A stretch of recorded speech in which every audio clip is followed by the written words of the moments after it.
All right, I'm going to make a motion that we go ahead and kick this off. What do you think, Alan? Sounds good. Okay. Well, welcome back, everybody. Day 2 of MSAB022.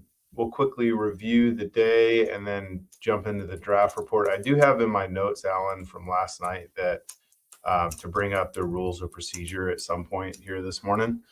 Yeah. But where it looks like we kind of left off yesterday was we were about to talk about the informational meeting, the MSAB that was took place last October.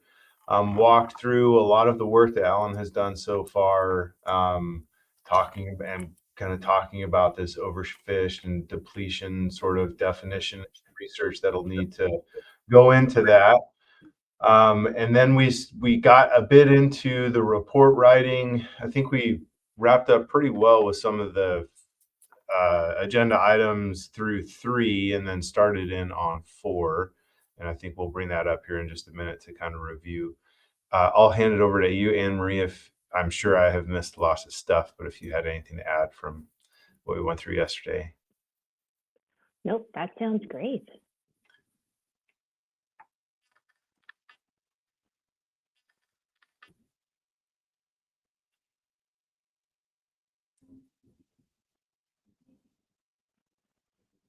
Right. Do you think it'd be best to walk through the report then? Yeah, let's go ahead and do that real quickly. Kind of most everybody, if I remember, that are on here right now were here through when we had gotten through agenda item 3. So I'm not sure how much time we'll need to spend going through that, but then talking about, there was a couple of paragraphs there we had highlighted, if I remember, see if anybody had any thoughts over their sleep last night. Yeah, sounds good. Thanks, co-chairs. So I emailed out the draft report. It's called V3 or MSAB review or something like that. Day 1, I forget how it's right up here. Yeah, review day 1. If you did not receive that, just let me know. Send me an email or check your junk folder, because I don't know, maybe you want to filter my emails.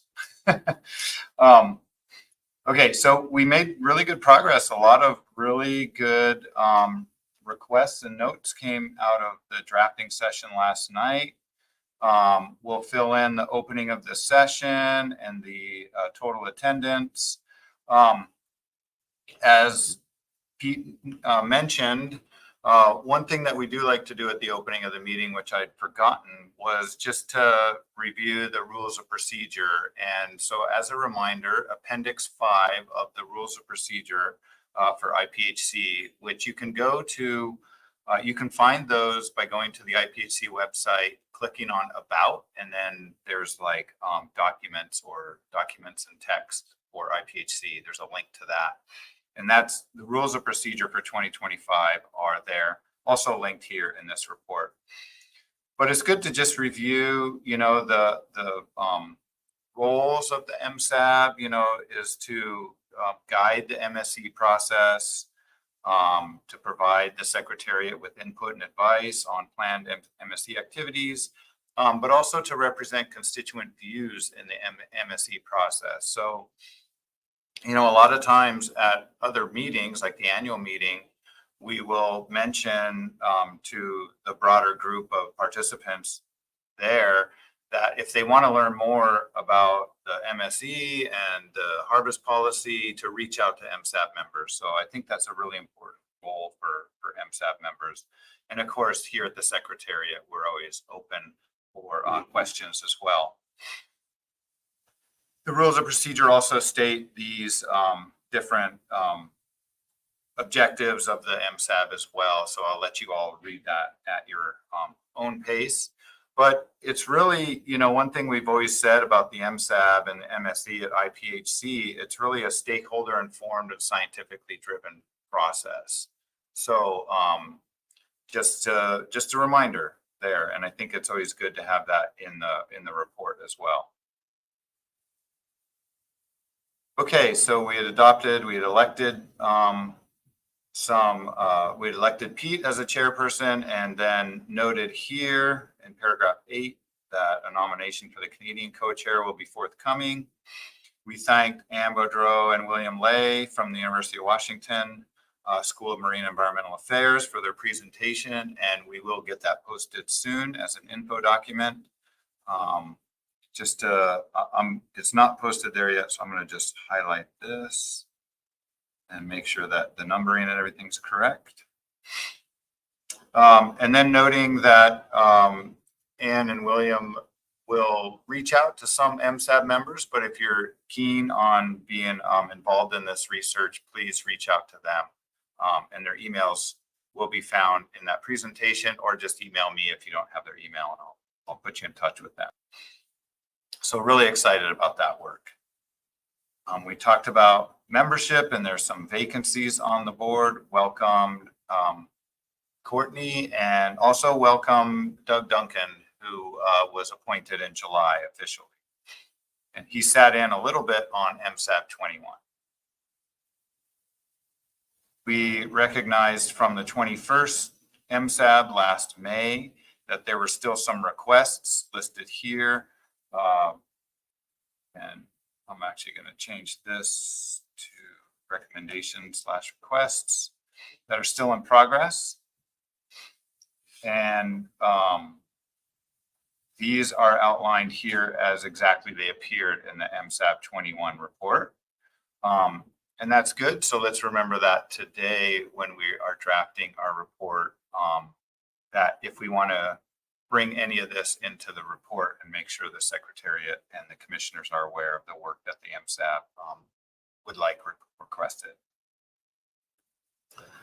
And then the annual meeting, there were some paragraphs there related to the mandate of the MSAB, not repeated here, but in that document they are.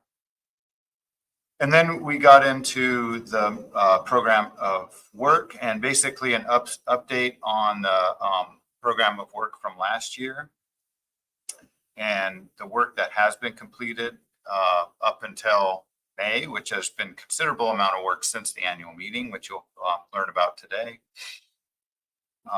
We welcome the adoption of the harbor strategy policy. We noted some things about overfished stock. Now take a look at paragraph 22, because I reworded it a little bit last night. This was something we highlighted, and we'll have plenty of chances to go over this today and then again tomorrow morning. So as you're looking at a couple of these paragraphs, I just want to note they're doing some fire alarm testing today in the building. If it gets real loud, I might go on mute, stand down for a minute or two, but you'll probably hear it as I hear it too. So just to be aware.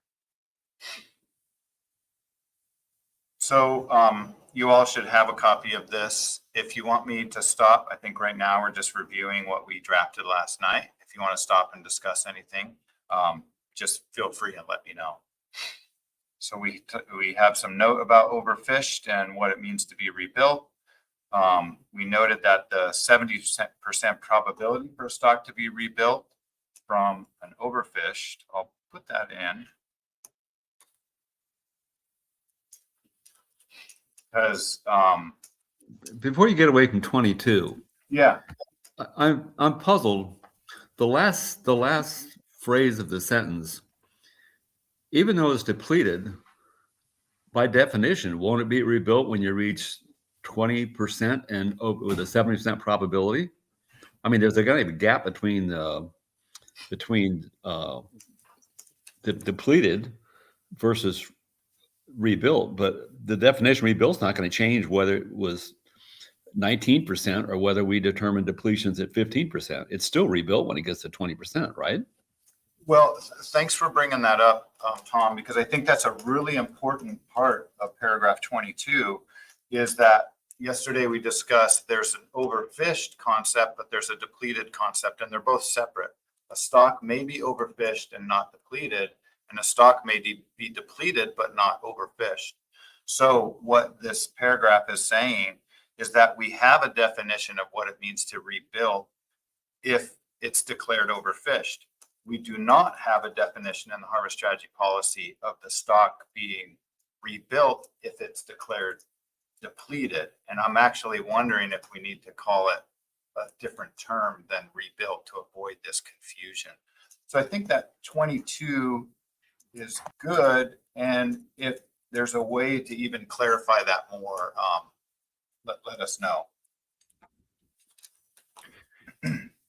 At the risk of like making it too wordy, at the end of that paragraph, could we say something like is necessary but has yet to be determined or something, just to note that it's like work that is ongoing and Yeah.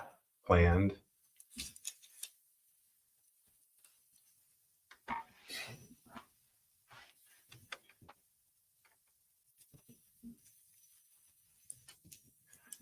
Yeah, I think that's a good addition. And you had just mentioned like another word from rebuilt. Could it be recovered from a depleted status or something like that? I see Peggy has her hand up as well. I'll let her chime in. Yeah, I think rebuilt is what NIMS uses. So I think that's more just, I hate to say semantics, but I like recovered better because I'm sort of sick of rebuilt. But my question was really probably a dumb one, but it just now dawned on me as I was reading this that I don't know what 70% really refers to. So is that with a greater than 70% probability of what? Or of, yeah, seems like there's a missing phrase there. Yeah, that's a good point. It starts at when it's estimated to be above the limit reference point with a greater than 70% probability.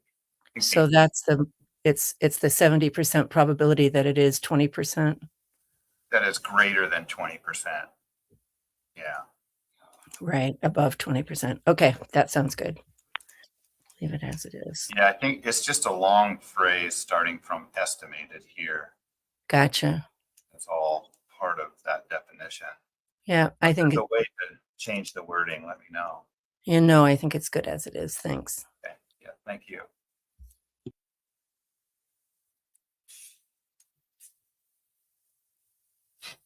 Would then it be useful to maybe link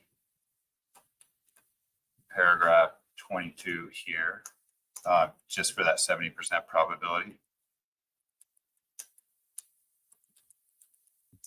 Yeah. Just to have the clarity. Yep.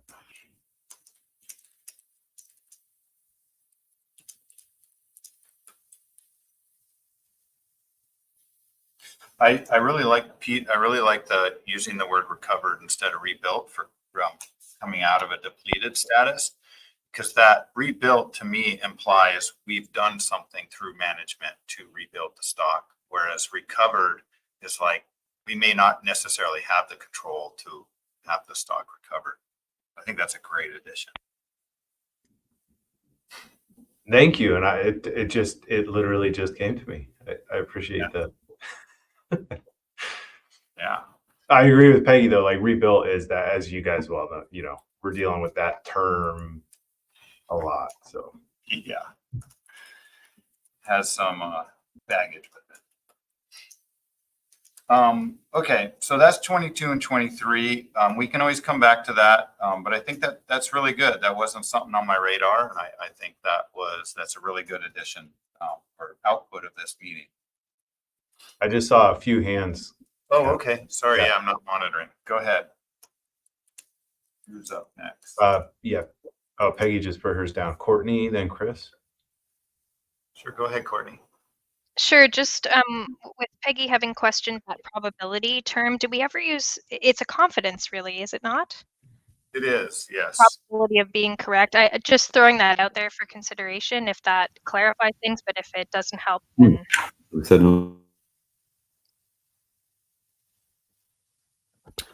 Y'all have a look. Turning off accidentally. How did I turn him off? Oh, hey, Tom. That's weird. Yeah. How could I turn the volume off? Tom, your mic's on, I think. Is that right? Everybody's mic is on, just in case you turned your mic off. That's her. She turned her mic off. What? She turned her mic off. That's her. Oh, hey, Tom, your mic is on right now. Oh, sorry about that. No, I no just problem. turned it on accidentally. No problem. Okay. Yeah, I'll highlight that 70% probability, and I'll take a look at how it's worded in the harvest strategy policy, because I think it is worded more of a confidence level, and see if that'll help. But we can come back to that and see if there's some better phrasing. Anything else, Courtney? That's it. I think I might have been muted, but no, nothing else. I do just echo that recovered term, I think is good. Good. Hey, Chris, welcome to the meeting. Thank you. Sorry I missed yesterday, everyone. I was committed to a different meeting, but pleased to be here. Just a point on the addition there, paragraph 23, the noted the 70% probably, and then we see paragraph 22. I missed it. Sorry. Why are we referring to paragraph 22? Yeah. I mean, the 70% comes from the harvest strategy policy, right? Page 19. Yeah. So I would, if we're going to say if we're trying to provide a rationale for the 70%, I would just direct people to the harvest as outlined in or as noted in the harvest strategy policy or something like that.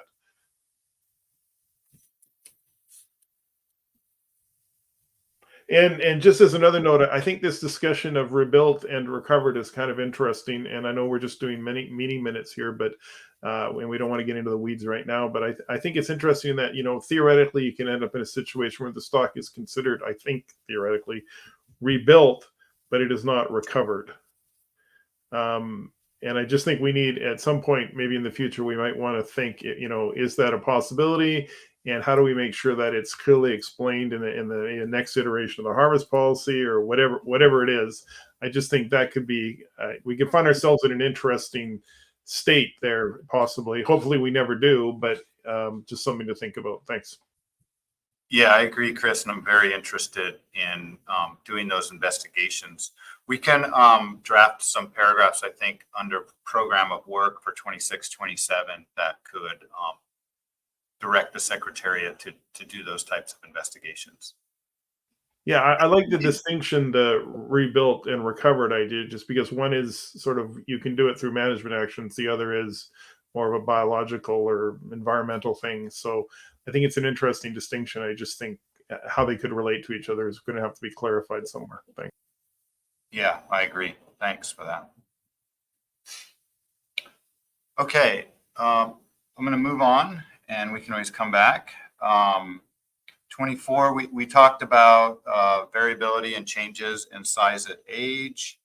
I added in last night this section here, and changes in average weight. So the Secretariat is planning to investigate variability in size at age, but also changes in average weight over time. And then there were a couple of things mentioned during the meeting: environmental, interspecies competition, and prey availability, as well as other factors. Then we talked about, there was a request to overlay the average annual PDO with changes in weighted age. And then I modified this last night a little bit too, to make it more clear, and contrasting that to the relationship between average recruitment and the negative positive PDO regimes. I didn't want to say recruitment and PDO because we haven't really related recruitment to the PDO, but we've related the average recruitment to the negative and positive regimes. So I just wanted to make sure that was accurate. So that'll be a pretty easy request to do. There was another request, and that was to indicate how often the control rule modified the reference fishing intensity and projections, integrating over low and high productivity and those assuming different productivity regimes. Those were those purple plots, and just indicating in the different productivity regimes if you're hitting the control rule more often, just to be able to see what the effect on that is. I think that's a good addition, a good request. Hey, Alan, just for clarification, when you mean hitting the control rule, do you mean like hitting the ramp and then it being adjusted or something? Yeah. Okay. Yeah, I tried to capture that here, how often the control rule modified the reference fishing intensity. Yeah, I think that makes sense. Yeah. Okay. I mean, we could put in on the ramp. That's something that many people are familiar with. And then thanks to Forrest in providing a rewording of paragraph 27, which I think is really good, noting the hierarchy of fishery objectives can change depending on productivity regimes. For example, higher AAV may be acceptable at higher TCUIs. And then a request that the harvest strategy table also includes short-term projections that use a fixed productivity regime based on recent observed productivity. So I did modify this one last night a little bit at the end here in putting recent observed productivity. I thought that'd be important, especially the observed part, because that is what we believe the current productivity is. And this is actually something, my experience with ICES over in Europe, they actually will do projections based on what the current productivity is to inform the manager. So it's not unique to the IPHC. I think that is, yeah, that's what we wrote last night. And then we have a little bit more in this agenda item 4.1 today, but it's a lot of that's really informational on the operating model. And then we'll go into the development of a program of work. And I think there'll be a number of paragraphs to write tonight related to that. So with that, are there any questions on the draft report? Or if not, I'll turn it over to the chairs to see if we can continue on with the presentation from yesterday. Yeah, I don't see any hands, so give it just another long, awkward second. All right, let's go. Let's dive into the rest of the presentation for item 4.1. All right, excellent. Thank you so much, everybody. It was a really good session last night. Thanks for hanging on. Hey, Alan. Yeah. Just a moment before you go on, just wanted to let everyone know that it looks like mics are all unmuted, or a bunch of people's mics are unmuted. So just so you know, you might want to check in the corner to see whether your mic is green or has a little grayed out. So I think the default is usually we come in and our mics are off, but it looks like today they might be off. Yeah, I think it's a little bit confusing. Oh, I think Courtney, you might have your mic turned on. Yeah, there we go. The other ones are when they're grayed out, it means they haven't actually tried to start their mic, but it does look like it's on, but I don't think they are. So I think we're good right now, but thanks, Anne. Okay. And that's a good reminder to try to keep your mic turned off when not speaking. And then when you turn that on, feel free to speak up if I'm not noticing a hand raised or something like that. Just interrupt me. I don't mind. And I hope you don't mind if somebody's mic is on and they may not realize it. I like to just call that out just so that people are aware and they don't accidentally say something that I should not hear. All right, if we can bring up presentation 06, the one that we were going through yesterday.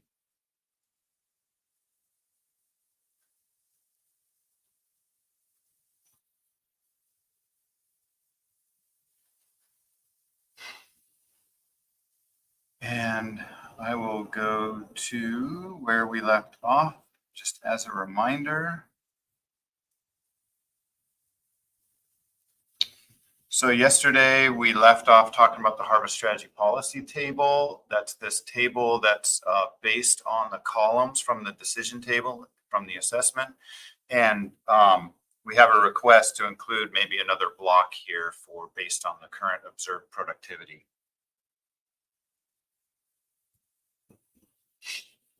So that brings us to last October. There was an informational meeting of the MSAB It was a one-day meeting, and actually a lot of people were in attendance. So I really appreciated that meeting. I hope that people found it helpful. It was a way for us, the Secretariat, to inform the MSAB of work done over the summer without holding a full MSAB meeting, which was not requested by the Commission. So I hope that's useful. And if you have any feedback, let the Secretariat know, especially me, and we can make sure that we do what is best for all the participants here. There were, I think, 7 outcomes that we had from that informational meeting. And I'm just going to highlight a couple. I thought one was great. The stock assessment presents 3-year projections, which can be characterized as immediate term. I've actually started using that phrase so that we have immediate term is sort of projections from the stock assessment over 1 to 3 years. Short term is from the MSE 4 to 13 years, and then medium term is 14 to 23 years. Long term is long. I think we've adjusted the assessment documents to match this as well. Oh, excellent. Yeah. Oh, great. So yeah, the MSAB having influence on what the Secretariat's doing. So that's great. There was a comment about the definition of overfishing has recently changed. I thought that was a really good comment, and we've made sure that that is brought into the harvest strategy policy and read through it carefully to make sure there's that is consistent. Another comment about the harvest strategy policy is, again, with overfishing, and that there's uncertainty in that. And so we actually do present the probability of overfishing in the stock assessment as well now. So that was a good catch for that. And a lot of these things, they change so fast, it's great to have a lot of set of eyes on. And then the MSAB discussed the concept of depleted. So there's implications to this as a conservation tool, and looking forward to seeing the further research. So we've talked a little bit about that. We'll talk more about that research during the program of work presentation later. Some other outcomes were related to the trace plots, and we actually presented number 5 to the Commission at the annual meeting, noting that the MSAB felt these types of plots would be useful to the Commission. As I noted yesterday, I'm really keen to continue working on improving these plots, and I want to bring them into the MSE Explorer in a better way than just static plots. I want people to be able to interact with them. So I'm going to be working on that quite a bit this summer, hopefully as well. The section on the rebuilding plan needed additional specification. We did go through the harvest strategy policy following this and made sure it was consistent throughout. So we appreciate the MSAB catching some of those inconsistencies. And then you'll see in the program of work, one of the tasks is to actually develop guideline documents. And one of the guideline documents will be about a rebuilding plan. So there'll be additional information in that. And then it was about scheduling the spring meeting. That was very helpful to identify some of the dates that would work and some of the dates that would not work.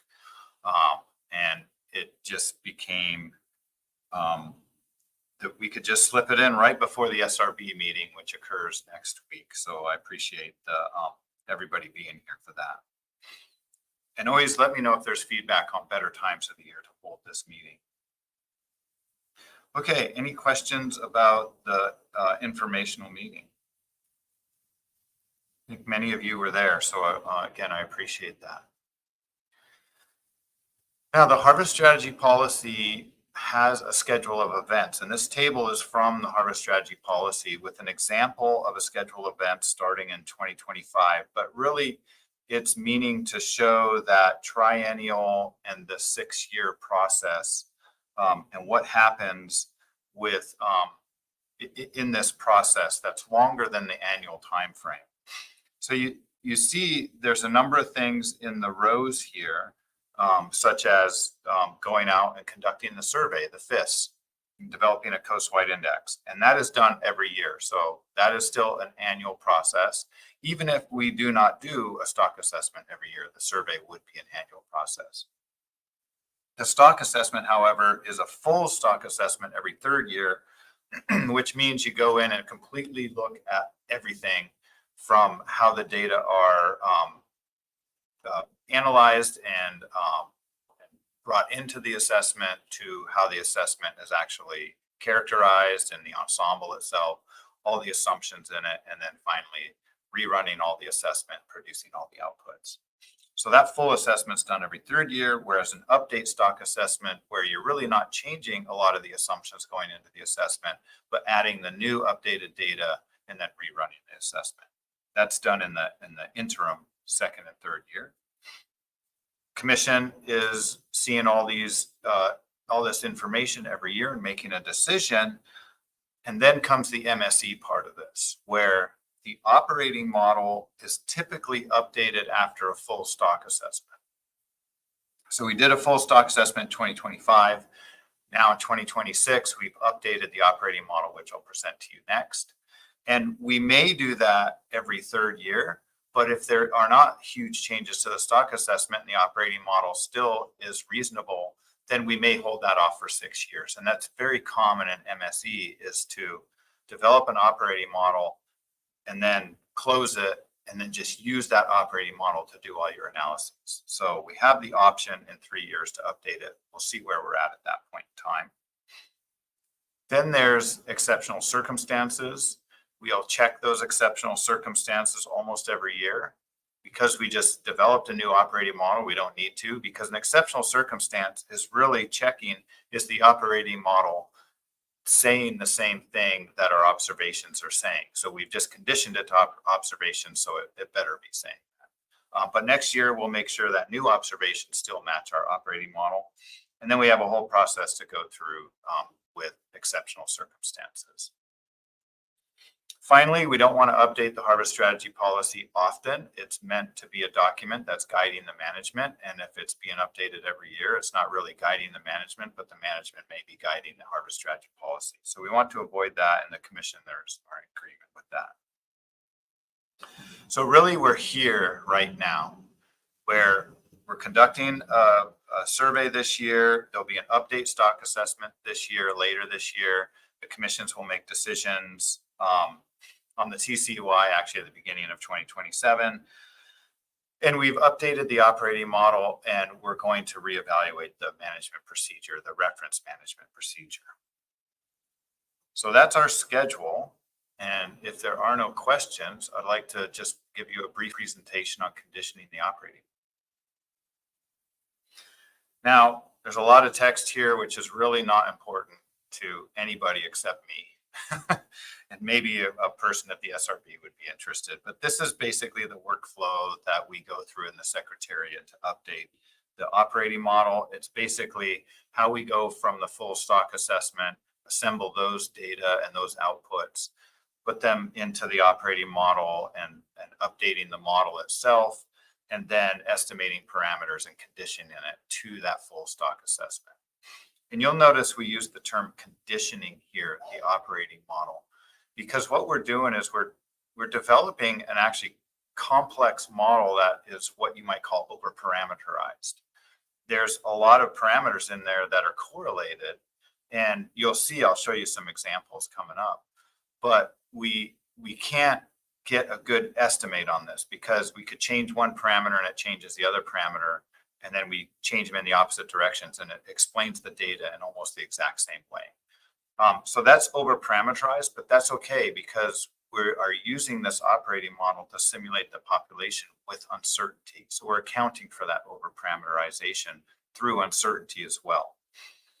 But what it means is that we're still using statistical fitting algorithms to this, but we're also conditioning it to some outputs from the stock assessment, such as the estimates of spawning biomass. So what that means is an output from the stock assessment is not data per se. It's not an observation. It's actually an estimate. But we just want to make sure our operating model is matching what we believe is our best characterization of the population. So that's why we use the term conditioning. So as a reminder, the 2025 stock assessment was a full. It revised the PVO series and test for that it still is correlated with the average recruitment, those regimes. It improved treatment of sample sizes for age data, and that's a lot of thanks to Pete Hulson, actually, and a lot of work that he's done recently.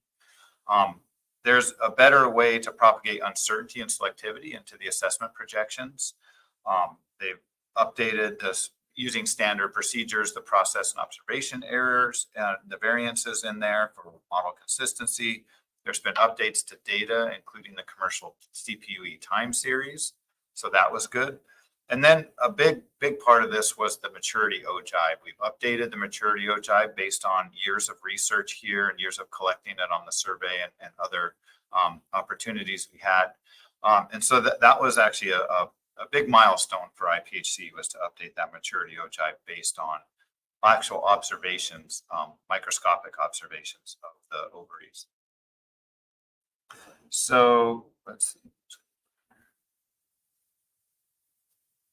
Yeah, so basically, I thought I had some animations here. They don't seem to work, but the better propagation of uncertainty and selectivity is moot to the operating model because we're not projecting with the assessment. We project with the operating model, and that's a projection thing.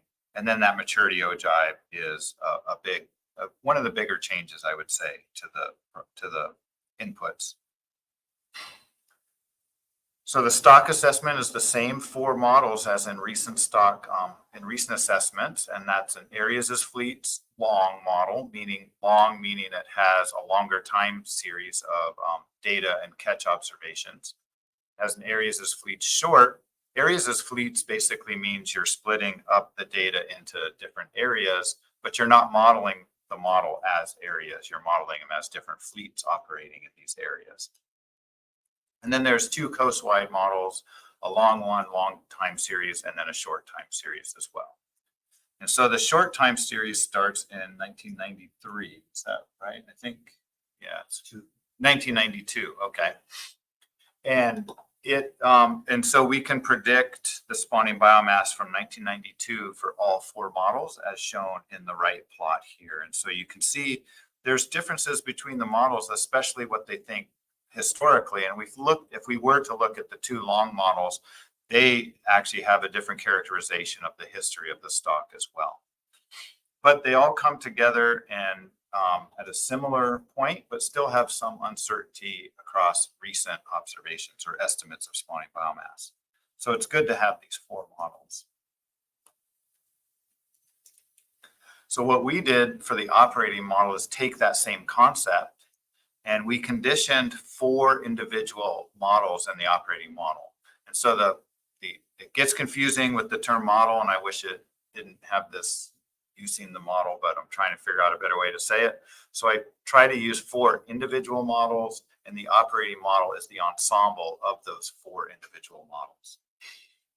So we take each of the 4 stock assessments and develop 4 individual models to characterize each of those 4 individual stock assessment models. And we're conditioning to observations of stock distribution. You'll see those shortly. Regional indices of abundance from the FIS, age compositions from the FIS in each of the regions, and then the estimated spawning biomass from the stock assessment. And that was what we saw on the previous slide. Different from the stock assessment is each of these individual models starts in 1958. So it's a little bit longer time series than the short, but a shorter time series than the long. And there's some challenges with conditioning to the early time series. But this gives us characterization of the entire time series in each of these models. We estimate some movement, and that's movement from region 4 to 3 and from region 3 to 2. And I realize I didn't put in a plot of the regions, but if you want a reminder of those, it's on the IPHC website, or I can bring that up. And we make an assumption that movement cannot occur between non-adjacent regions. So fish cannot move from 4B to 2 in an annual time step, for example. And that's just a simplification. We estimate the distribution of coastwide recruitment to each region. So we assume there's one big spawning population and they produce a bunch of recruits. And then those age 0 fish settle in the different regions with different proportions. We estimate the proportions settling in each of the regions. And then the stock assessment fixes steepness, and that's the relationship between recruits and spawners. How many recruits are produced as the number of spawners is reduced. And we actually add uncertainty in that steepness while the stock assessment fixes that. I think that's an important concept that's added to the operating. Okay, so that's some of the details. Let's get into the fun pictures. I'll show you these same pictures for each of the 4 individual models in the operating model. I could say individual models in the OM. That sounds a little better to me. So the way that we've labeled these is OM1 is characterized by the long AAF assessment model. So this is the first individual OM model, and it's conditioned to the long areas as fleets assessment. And what we have here is showing the estimate from the stock assessment in blue with uncertainty, and then the estimate of spawning biomass. Sorry, it's missing the label, but this is spawning biomass in millions of pounds. The estimate of spawning biomass from this individual OM model in red. And what you can see, a couple of things here, is the blue and the blue line and the dark red line are the medians and the MLE from the OM and the assessment model, and they match pretty well. I don't expect them to match perfectly for a number of reasons. The median is a little different than the MLE, but also they're different models. The uncertainty on the OM model is also greater than the assessment model, and that's by design. We're really capturing more uncertainty because we're trying to project longer time periods, whereas the stock assessment is a tactical model. So we have really good characterization in this individual model of the OM, and it matches the spawning biomass. So we felt that was really good. But let's look at some of the other data sources. What is the best option? Alan, what's the acronym MLE stand for? Oh, maximum likelihood estimate. So Okay. it's just the algorithm that's used to get the best estimate in the stock assessment. Yeah, sorry about that. And it can differ slightly. It can be slightly different than the median because it's basically the mode, the most often character. It's if you have a distribution, it's the peak of the distribution. And then, yeah, so that's the fit to the spawning biomass. Hey, Alan, I've got Yeah. a quick question. Oh, So sure. I really like this part of the presentation and document stuff. So I've got my science hat on just for a couple of Awesome. questions. But like thinking about our discussion on like the 70% probability of, being above B20 or something like that. And when you have like confidence intervals that are so different from the assessment and the MSC operating, I wonder, I'm just curious as your thoughts of like, because one could say we're above 70%, the other with more certainty than the other. I'm curious how we would kind of wrestle with that. Yeah, that's a really good question, Pete. And it really gets back to keeping the assessment and its objectives separate from what the operating model and its objectives are doing. So when we say, is a stock rebuilt at a 70% probability, we're going to use the best information and tactical model to determine if the stock is rebuilt. And that would be the stock assessment. You're trying to estimate it, what is happening now. The operating model is more saying what could have happened in the history to inform our projections into the future. So there's really two different objectives there. And so we wouldn't use the operating model to determine if the stock is actually rebuilt. So you might ask, well, what does it mean to do simulations, as the MSAB has asked, to actually determine if the 70% rebuilt is a reasonable value for the management Pacific halibut. And we would do simulations for the operating model. And the operating model is saying, this is the population out there.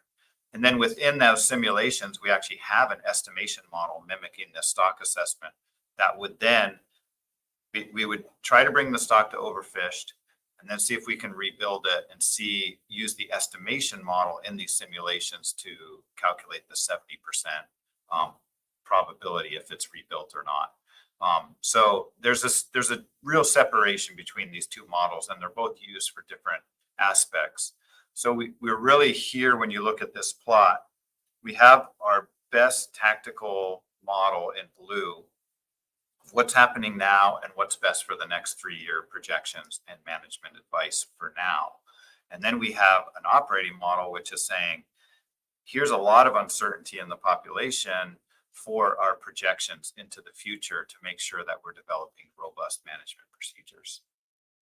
So, and thanks for bringing that up. That's a really good concept to be reminded of for everybody. Is that helpful, Pete?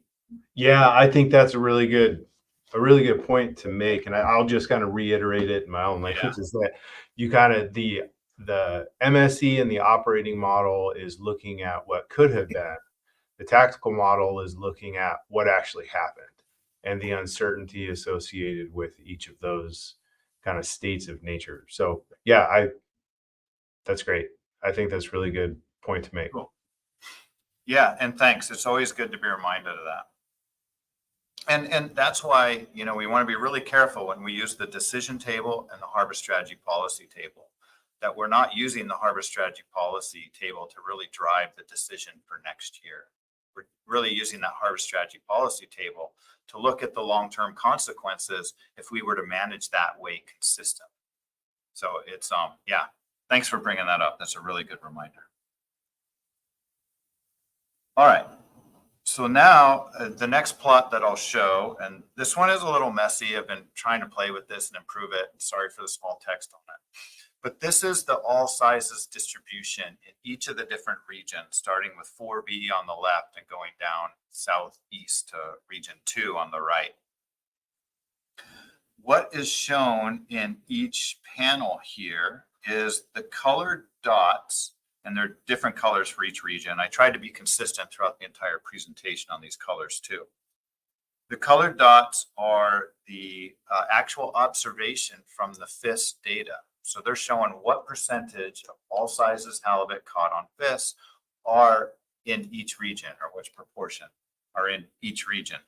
And so as you can see in 2025, the green dot up here, is about 40-some%. And the red dot there is about 28 or so %. And so that is what was presented at the annual meeting on stock distribution. And this is the whole time series going back to 1993, I believe. And then the X's and the black lines is the X is the median from the operating model on the lines are the horizontal lines, or sorry, vertical lines are the uncertainty from both the observations and the operating model. And so that's showing how well the operating model is matching these observations. So you see through most of the time series, it's doing pretty good. There's uncertainty in the beginning, and so we're not too worried about that because I don't even think we were surveying that area then in the early 1990s, 4B. Yeah, so that's an extrapolation of data. But in the bulk of the time series, we're matching really good. And that's important because some of the interest from the MSE simulations is what are the consequences of these management procedures in each of the different regions or even regulatory areas. And so it's important that we characterize that pretty well. Now, I'm sure your eye is drawn to the end of the time series in region 3. And you can see it's been pretty good. There might be a couple of years where the OM and the observations don't match, but they came right back together real quick. And so it's like, oh, something was just maybe off in that year, or something happened weird, something in that year. But you can see in the last 4 years in region 3, the operating model is predicting more fish, a higher proportion of fish in region 3 than the data are saying. And so we'll talk about this a little bit more, but let's see if that's how that plays out through the other 4 operating models before we get too deep into it. And what's happening, it's saying there's a little less fish in region 4, but here this model showing region 2 is actually predicted quite well. So some interesting observations that kept me busy for a couple more weeks than I expected. Alan, I don't know if you're monitoring for hands, but I got a quick question about that. Oh, yeah, go ahead. Thanks for coming. Thanks for speaking up. Yeah, and so this is just to understand how this works. So you have to give the operating model some track record. I just really, I don't know if anybody else needs this, but I literally need tutoring on Good ensemble and all this stuff at some point if that could be worked in at a future meeting. But so the operating model needs a little bit of information to start making predictions, and then you just as it moves along through time, you just feed it additional years to see if it tracks what actually did happen. Is that the essence of what this is showing? Well, it's I think that's getting on the right track. And basically what these models do is they're population dynamics models. The operating model in essence has the same theory as the stock assessment model. It says fish are born, fish grow, and fish die. That's all it is. But they die from fishing or they die from natural mortality. The operating model is also saying that fish move between the different areas. So to do that, we start in, say, 1958. We have an initial population, which is built up through statistics and population dynamics as well. And then we go forward, we project that population as a model 1 year. We know the catch, so we remove the catch from that model. We move fish between the areas, and then that's our observation in that year. And then we project it again, removing catch, fish die of natural mortality, fish grow, and then they move, and we do it again. So it's a model that specifies how the population operates based on different parameters, such as natural mortality, movement rates, and I'll show you some of those movement rates next, where fish are recruited, all those different things. And then those parameters actually drive what the population looks like. We adjust the parameters to fit these data the best.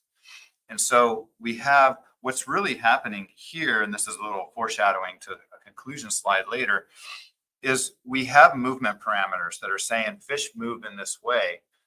But now all of a sudden we're not matching the end of the time series. So are fish moving in a different way than we're parameterizing it in this model? That's the question that we have. We just don't have enough observations to really tell us if that's the case or not, or what's going on. Is that helpful, Forrest? It helped me know how much I still need to learn better. Thank you. Yeah. So when I do my first, I set up the model and I put in parameters that I think are right, and I do the first projection. The black and the colored, the black X's and the colored dots are completely off because I don't know what the best parameter is to fit these data. And then I let the computer go and do its statistics to find the best parameters that would then fit all these data. But these data, like the distribution, and I think I talk about this in the document, in the SRB document, I talk much more about the details on the stats. But so for example, you see, I could probably fit the spawning biomass better by changing the parameters, but that would mean I would fit the distribution worse. So these data sources often have some inconsistencies or conflicts. And so it's trying to fit them the best they can while also making sure it's not fitting one or not fitting a certain data source. So it's complicated, but the gist of it is I can run this model with just the parameters and then see how well it fits the data. Thank you for taking that time. No problem. And I'm always happy to sit down and walk through this stuff in more detail. I can even write out some equations if you want. It looks like Courtney has her hand up. Yeah, go ahead, Courtney. Thanks. Yeah, I might have just missed it in the harvest strategy policy, but I think I heard you say, Alan, that there's a basically a decision point at which time we say, okay, is this operating model, I guess, fit for continued use, or do we have to, I guess, make some changes to it? Yeah, it was a little while ago. Can I ask who makes that decision? Yeah, that's a great question. We've actually had a lot of discussion about that. And the SRB has weighed in on that as well, and they've given some good Okay. advice.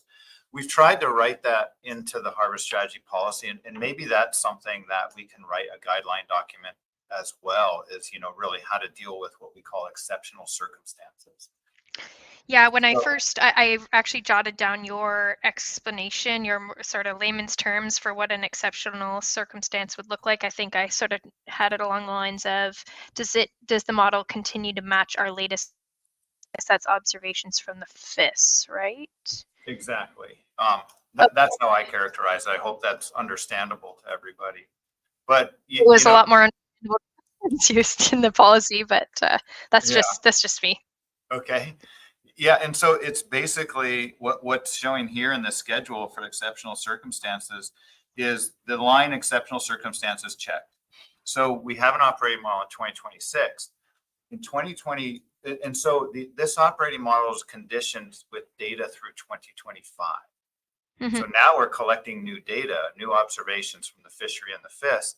So in early 2027, when I have those observations, actually late 2026, I might do it as well. I'm going to see the projection of 1 year ahead to 2026 in the operating model is the observation within what the operating model thinks it should be, what the population actually, what the operating model thinks where the population is. And does that observation match that?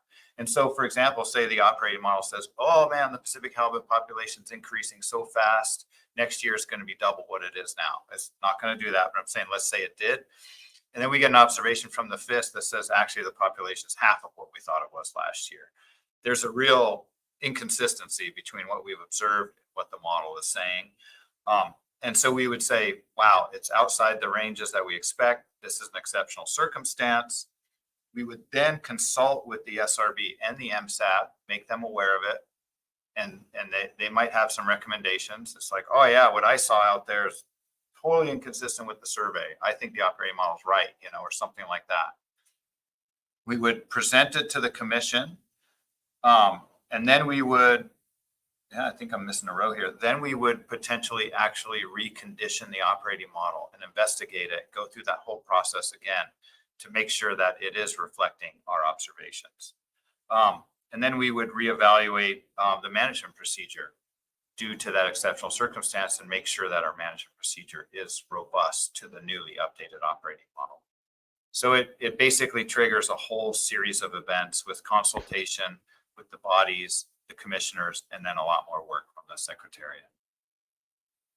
Right. I guess I'm just thinking of a scenario where, like, perhaps there's some, persons that say the operating model is fine, let's leave it, and then others that disagree, and sort of who would have the final call. I guess that's the scenario I'm thinking up in my head. Yeah. If there was disagreement. Right. And that's a good point. What we'll do is when we present the exceptional circumstances, we present the uncertainty from the operating model and the uncertainty from the observation as well. And we just want to make sure those uncertainties are overlapping in a way. But if they're barely overlapping, then it is sort of a call, right? We can say they're not significantly different, but they're different. And so I think the key there is to have that consultation with the MSAB and the SRB. And the SRB will really weigh in from a reviewing standpoint and will, probably present a lot more information to the SRB. And then they would have I think both bodies would have recommendations to the commission about what would happen. Then the commission would actually have that final say. And I think this is something that Commissioner Waddell actually brought into the harvest strategy policy that was he realized it was missing, that the commission would have the final say on what happens after that exceptional circumstance is identified. Okay, thanks so much. Yeah.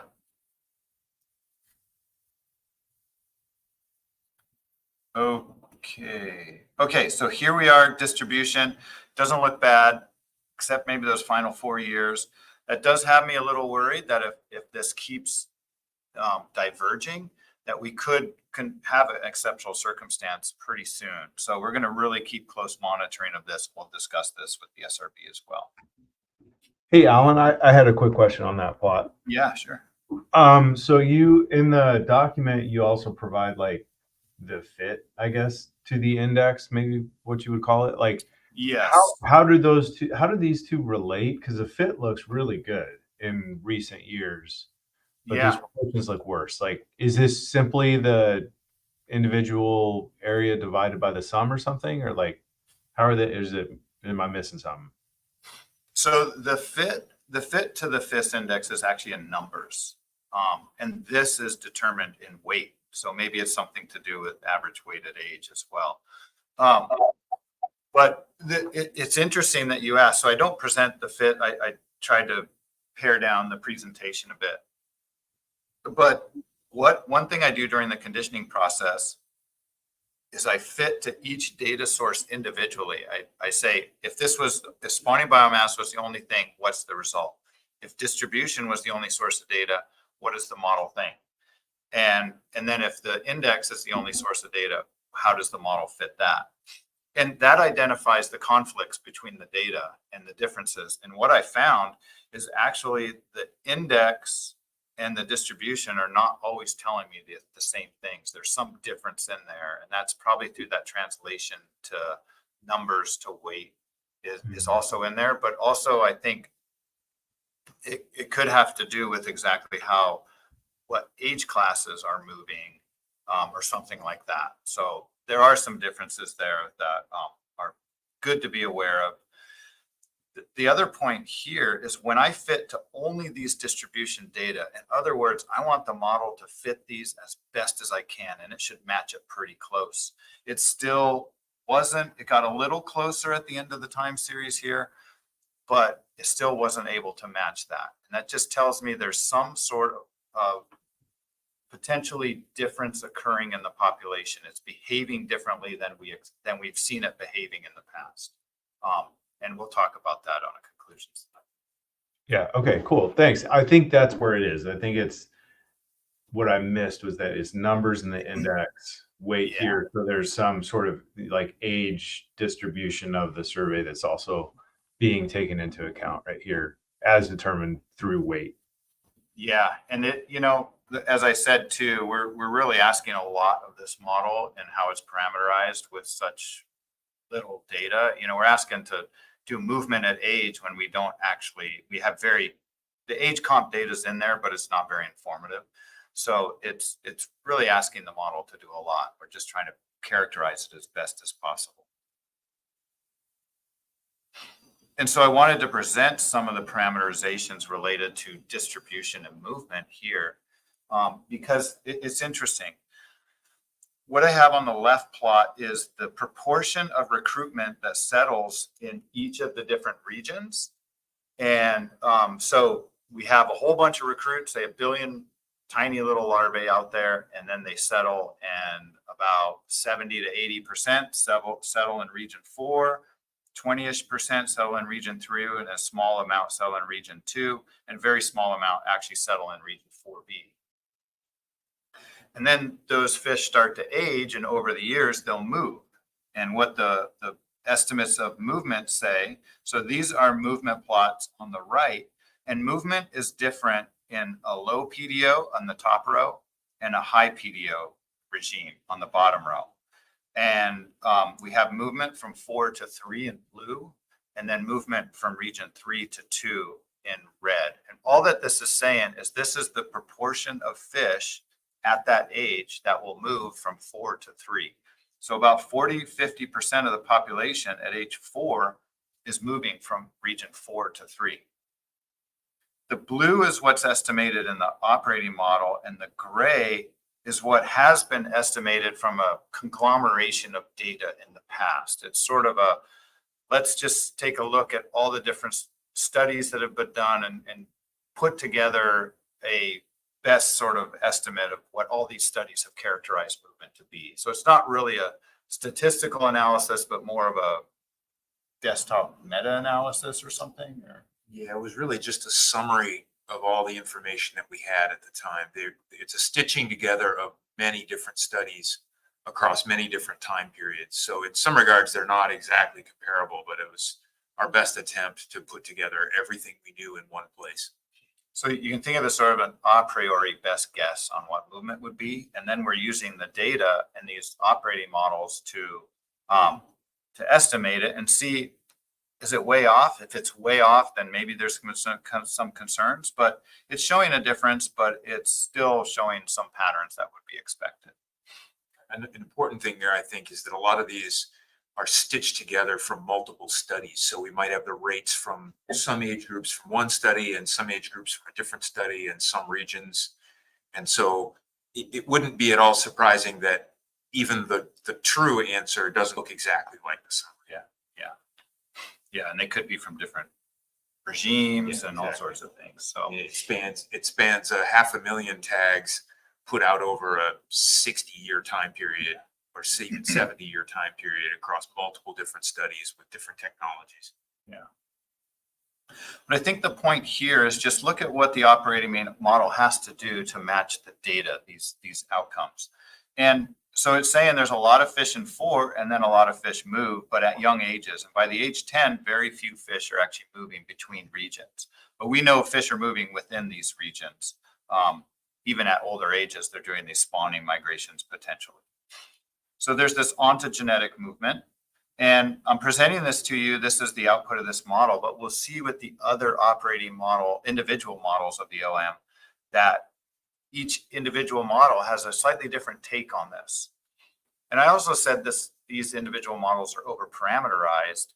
And what happens is we don't have really the right data to really tell us clearly how many fish are proportion are recruiting to each area and then how they're moving. And there's a lot of correlation. So if I put a lot more fish into region 4, it could just say, well, more fish move from 4 to 3. And so there's this correlation between these parameters, and we account for that when we're developing the uncertainty. Alan? Yeah. On the 3 to 2 low PDO, are we supposed to take away that after year 5 that there really isn't a lot of southeast from northwest to southeast migration happening? That I've always understood that there are adult fish moving, and adult fish would be sexually. Yeah. And so that is what this model is saying. It's saying there are few fish, but also remember that's not 0 fish. That's not actually at 0. There's a very small proportion of fish feeding over. And so when you think about, if you have 100,000 fish in region 3 and 1% of those fish are moving, it's still a fair number of fish moving, especially if 1% is moving at age 6, 1% is moving at age 7, that over a 10-year period of a fish's life, it probably has a pretty high chance of moving from 3 to 2. And I think that's the challenge here in interpreting this. I've created plots in the past of what is the probability of a fish moving through these regions over its lifetime. And I think that was pretty informative, but I just haven't had the time to produce that again. I will.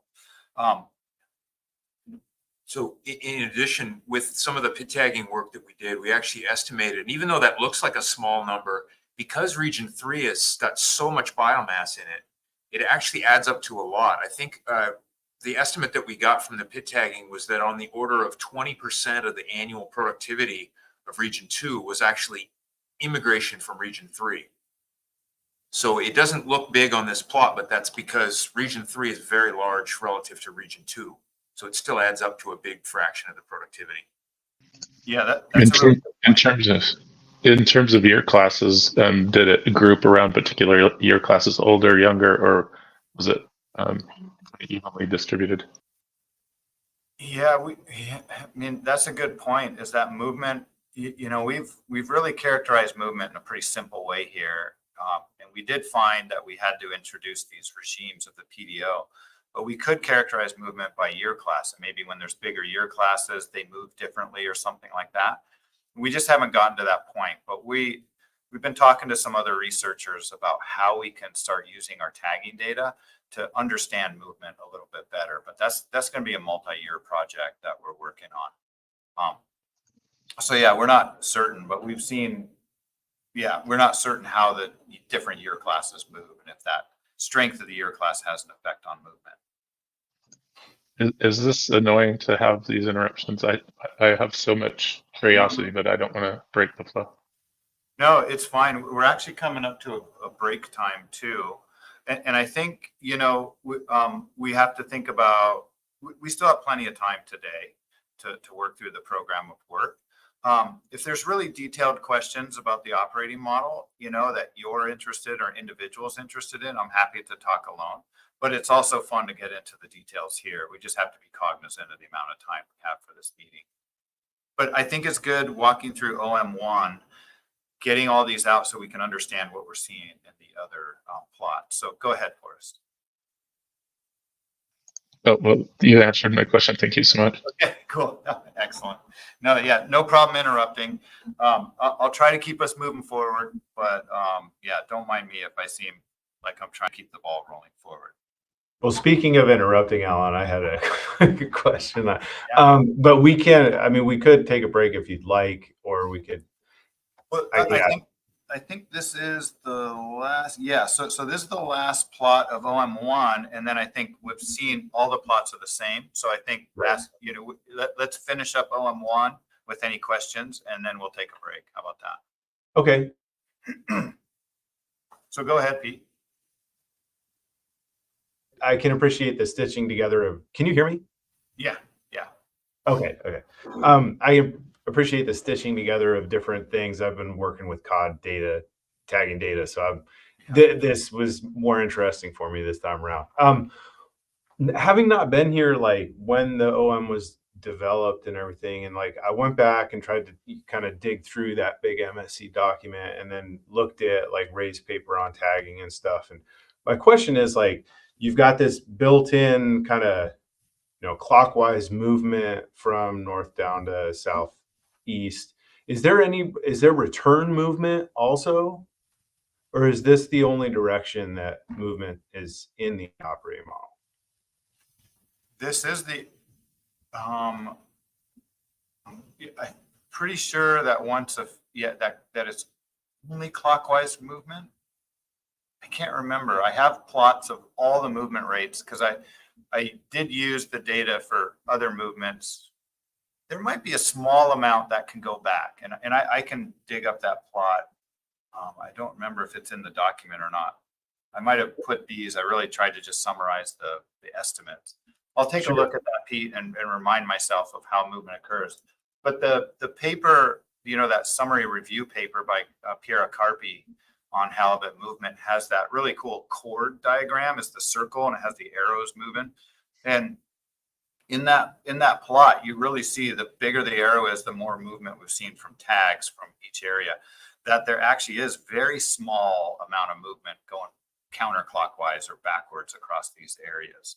Now, maybe in southeast of region 3 and the top of region 2, there's movement between the line, because these are just lines drawn on a map that the fish don't have fences for. But so that, I think what an individual observes, like Forrest observing, he's right at the 3-2 line. He might see some movement happening across that line that's not captured in here because we have such large regions.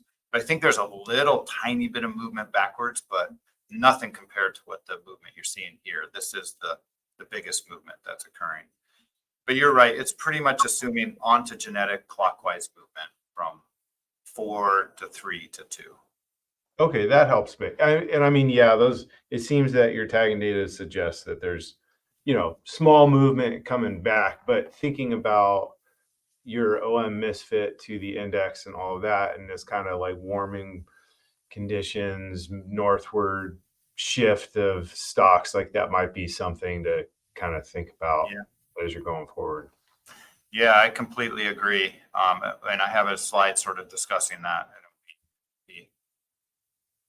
More research to do. Sure. Always just just as soon as we're starting to get the picture, they changed the picture on us. All right, what do we say? Any other hands before we take a break? I did see Lynn had raised her hand just momentarily. Do you still have a question? No, it was just I've paid attention to a lot of that tagging data because back in the day I tagged a lot of those fish. Awesome. You don't see fish moving from like 3B, from 2C or 2B back to 3B, where you'll sometimes see 3B fish ending up in 2C or even down into 2A. It's minor movement between areas, like a couple of fish tagged off of Tatoosh Island ending up off of the southern end of Vancouver Island, or inside Southeast getting just outside of Glacier Bay. It's minor movement, but not to the full scale movement like you see to the south and east, and it's not very large from my deep dives into the tagging data. Yeah, thanks, Lynn. That's really helpful. Yeah, absolutely. That's great. Okay, yeah, if there aren't any more questions, this is a good breaking point, Alan. Then Yeah. And then you want to take a 15-minute break? yeah, I think so. Yeah, and we're a little bit behind the agenda, but I think we're totally fine. So Perfect. Okay. all right, how about 11:35? Sounds great. All right, see you then. Thanks, everyone. All right. It is, well, whatever the hour is, but it's 35 minutes past it. Yeah, we have 3 different time zones. Hard to keep track. Cool.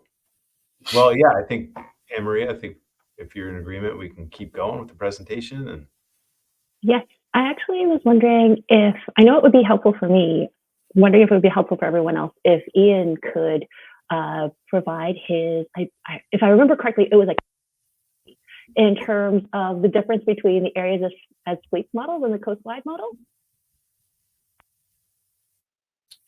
Sure. Just a description of what those are. Yeah, if I remember correctly, you had an analogy as to how they were functioning differently, and you were using cake. Sorry, I was using what?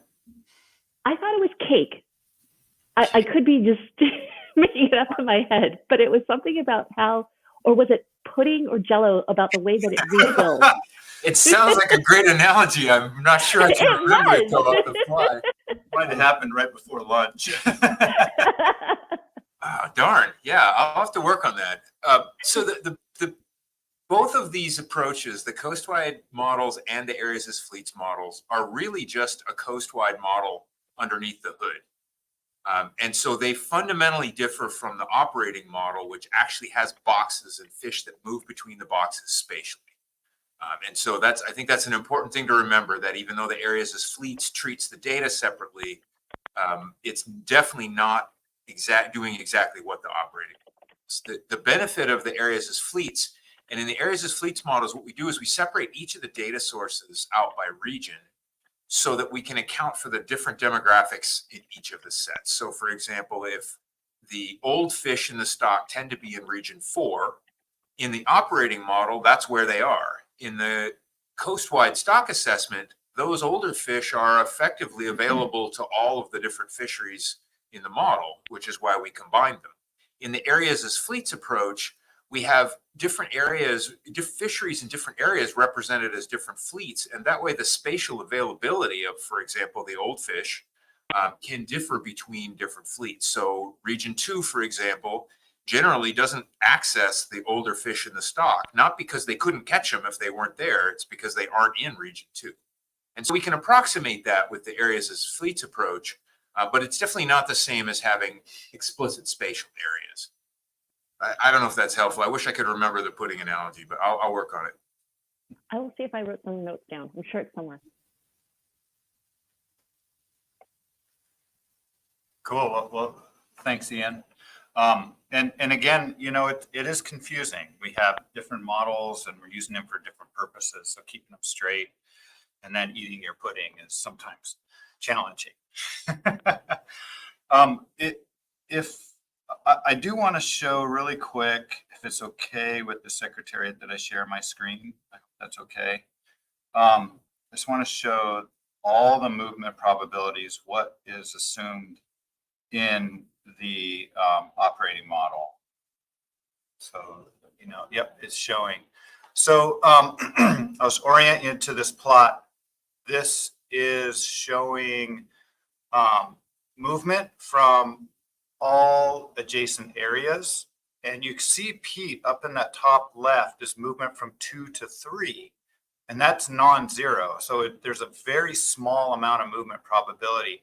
And the operating model is actually fixed at what that sort of desktop meta-analysis of all the tagging data suggested movement was. So when that was done, it suggested a small amount of movement back, and we just fixed it because it's a small amount of movement. You can't estimate that. It's just going to be just totally confounding in the model. So we have a bit up there, 2 to 3, and then we have even a smaller amount from 3 going back into 4, but it's non-zero. But then notice here, the operating model in reddish down at the bottom assumes 0 movement from 4 to 2. But there are some observations of fish moving from 4 to 2. And that could be, you know, from the extreme eastern edge of 4 to the top of 2 or something. There are tags that can do it, but we just made the assumption in the operating model that it doesn't happen, to simplify the approach a little bit. Thanks, Alan. That is really helpful. And I'm gonna guess that like maybe you are, but one of the things that's hard to keep track of with like conventional tags is how long they're out. So while 8% can move from 4 to 2, that could be over the span of 5 to 10 years or something like that. So whereas the model's on that annual time step trying to estimate movement. Yeah, and that's a really good point, because, and yeah, sorry that I shared my screen. It did make the presentation go away. So if you wouldn't mind bringing back up presentation 6, I would appreciate it. Sorry again for that. Thanks. Perfect. And so Pete, that's right. It brings up the point of that when we look at this, you know, this model is trying to estimate movement from these annual data sources, these snapshots every year, whereas the data, those gray dots, are sort of the conglomeration of tags, which can be recovered within a year across multiple years.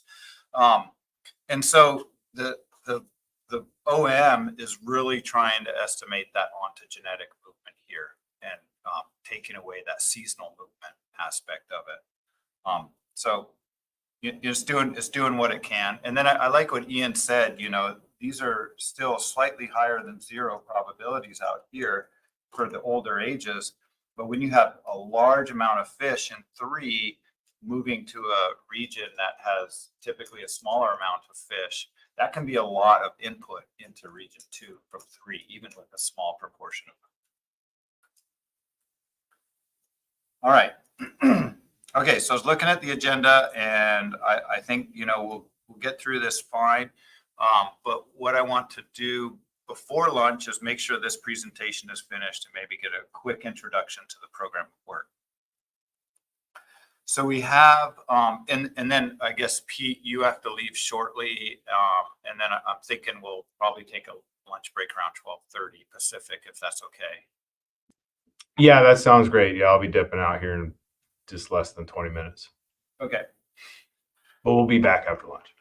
Okay, awesome. So the second OM, which is based on the short areas as fleets assessment model, you can see the assessment doesn't start till 1992 here in blue, and but the OM is characterized all the way back into the early 1950s. Now, there's some misfit to the spawning biomass here, and I think that's fine. Talking with Ian, who is more familiar with the stock assessment, said a lot of that early period of these short assessments is sort of just building up the population so that it can predict this decline here and then the end of the time series where we have more and better data. So we weren't too focused on that in this fit here, but we, wanted to make sure that we're fitting the end of the time series well, so that we could project from the current place. And then all this history sort of just gives us some history to estimate the population dynamics of movement and other characteristics related to the environment and the PDO. So it's not a bad fit, though. I'm pretty happy with that fit. And I think all of these plots have the spawning biomass on the y-axis, and they should be on the same scale. So you'll see, we'll summarize all the OM spawning biomasses, and you'll see how they differ across scale at the end of this as well. The fit to distribution is not too bad, but again, a similar misfit here and here. And so what we've done is tried to make sure there's enough uncertainty in the operating model, meaning the black vertical lines are wide enough to cover where the colored lines are. So it is trying to capture that uncertainty. But there is this difference that we're observing at the end of the time series and distribution, just as it was with OM1.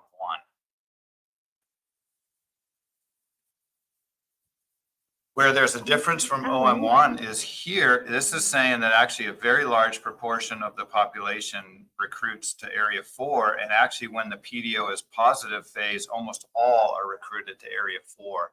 And that might actually be reasonable given the patterns of the currents and other things that might affect all of the young fish into Region 4. And so what that means is for them to get to Region 2, there has to be higher movement. And so you can see that, 60% of those age 5 fish are moving from 4 to 3.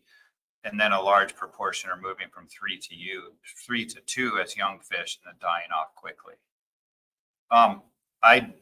I did, I'm sure people are like, wow, that's a lot of young fish. And then all of a sudden no fish, very small rates of movement once they hit a certain age. I had concerns about that, and we did a lot of testing, forcing movement to be higher at older ages, and it just was not able to fit the data. And I think it's because if you're moving a small amount of fish from 10 to 25, that's a lot of potential movement across these areas that just didn't seem to be occurring at that high of a rate. So a different pattern in OM2 in terms of recruitment and movement. And I think that's good because we actually have a lot of uncertainty about these two processes. So we're injecting that into the model.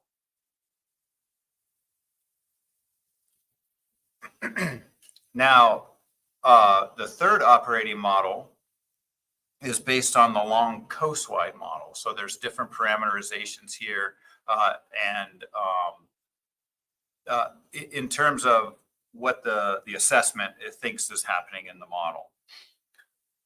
And so in terms of the long, it fits the spawning biomass well, maybe again, historically a little bit of misfit, but I think it's okay. It's the operating model is certainly encompassing the uncertainty of the assessment model and spawning biomass.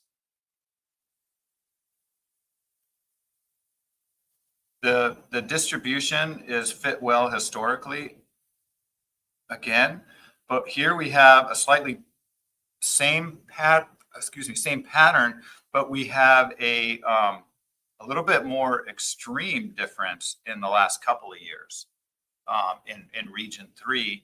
And what's happening now is Region 4, the operating model is predicting less proportion, a small amount of less proportion. And Region 2 is also predicting a smaller proportion, whereas those first two operating models wasn't quite, it was fitting Region 2 a little bit better. And then you can also see in 4B, all of a sudden it's becoming off. So there's something about the parameterization of these coastwide models that's causing a difference in the parameters of the operating model that's not fitting these last few years very well. And I want to note, it's not uncommon to see that we've seen a parameter or seen the same thing here, and then all of a sudden, in around 2020, 2021, the distribution was bang in the operating model. So I think there's just a lot of variability and uncertainty that we're not capturing in the operating model with the distribution across these areas. So we've tried to increase that uncertainty to capture that. Alan, Yeah. wondering if you'd be able to speak to the amount of uncertainty that's being captured by the operating model and how it changes across the different operating models that you've shown so far. And region 4, that jumps out to me a bit more than the others. Like in OM1, the quantiles were super small. OM2, it got a bit bigger and was a little more similar to region 2, and then now OM3 is something in between. Yeah, so I think that's a really good question. So characterizing the uncertainty in all of these parameters, especially when they're not well estimated, was a challenge. And so we did a number of things to characterize the uncertainty. We estimated the uncertainty in the parameters that were being estimated. We had fixed some parameters in the operating model that were taken from the assessment, but we used the uncertainty in the assessment to add uncertainty on those parameters like natural mortality. We didn't try to estimate natural mortality in the operating model, but we took it from the stock assessment and then took the uncertainty from that. Right. And then we basically did what's called a parametric bootstrapping approach, where we randomly sampled all the different parameters from their distributions with correlations between them. And then we put that into the model, project it through this time series, and then we see how well it fit the data. And if it fit the data really bad, or the population went negative or something, we rejected that run because it's not possible, basically. So that's the general approach, and I'll go over more with the SRB on that approach. But what I think is happening in what you're talking about with, sometimes there's really small uncertainty in 4B, and I think it's related to how many fish are actually being recruited there and what movement looks like, and is affecting that. So there's not a lot of uncertainty in region 4 because there's just not a lot of ways for that uncertainty to propagate through the model and create a lot. But it is interesting, we get more uncertainty at the end of the time series. Remember, the X's are the uncertainty of the operating model, which is very small. The purple is the uncertainty in the observations, because we're just not surveying out there as much in the later time series. So the operating model it doesn't have the opportunity to propagate the uncertainty out in region 4. And partly because there's just, wrong direction. There's a small amount recruiting there. And for some reason, what the model wants to do is it wants to put a small amount of uncertainty on the recruitment distribution and a larger amount of uncertainty on the movement. And so if I try to increase the uncertainty on the recruitment distribution, the model really just starts to fail more often. Right. So that was a bit of a challenge. Right. So 4B seems to be pretty consistent across all of them in terms of like a really small amount of fish that we have there, the amount of data. I think that's my question is more around region 4, that it changes between all of the different OMs. Yeah, and that has to do with when that, so we have region 4 here in blue, and let's take a look. Yeah, it's pretty large in OM2, and then it's really small in OM1. And that's just related to, number one, OM1 is fitting all these data sources pretty well, especially the spawning biomass. So it's just not trying to interject as much uncertainty into the processes. It thinks it has this pretty pinned down. Whereas OM2 is, that's 1, and this is 2. OM2, it has a shorter spawning biomass to condition to. So it can do a lot more wagging around, you might say, with what it thinks can happen. you know, it has a lot more flexibility and still explain it in the same way. And I think that's why you're getting a lot more uncertainty here, is because you just don't have the whole time series informing it.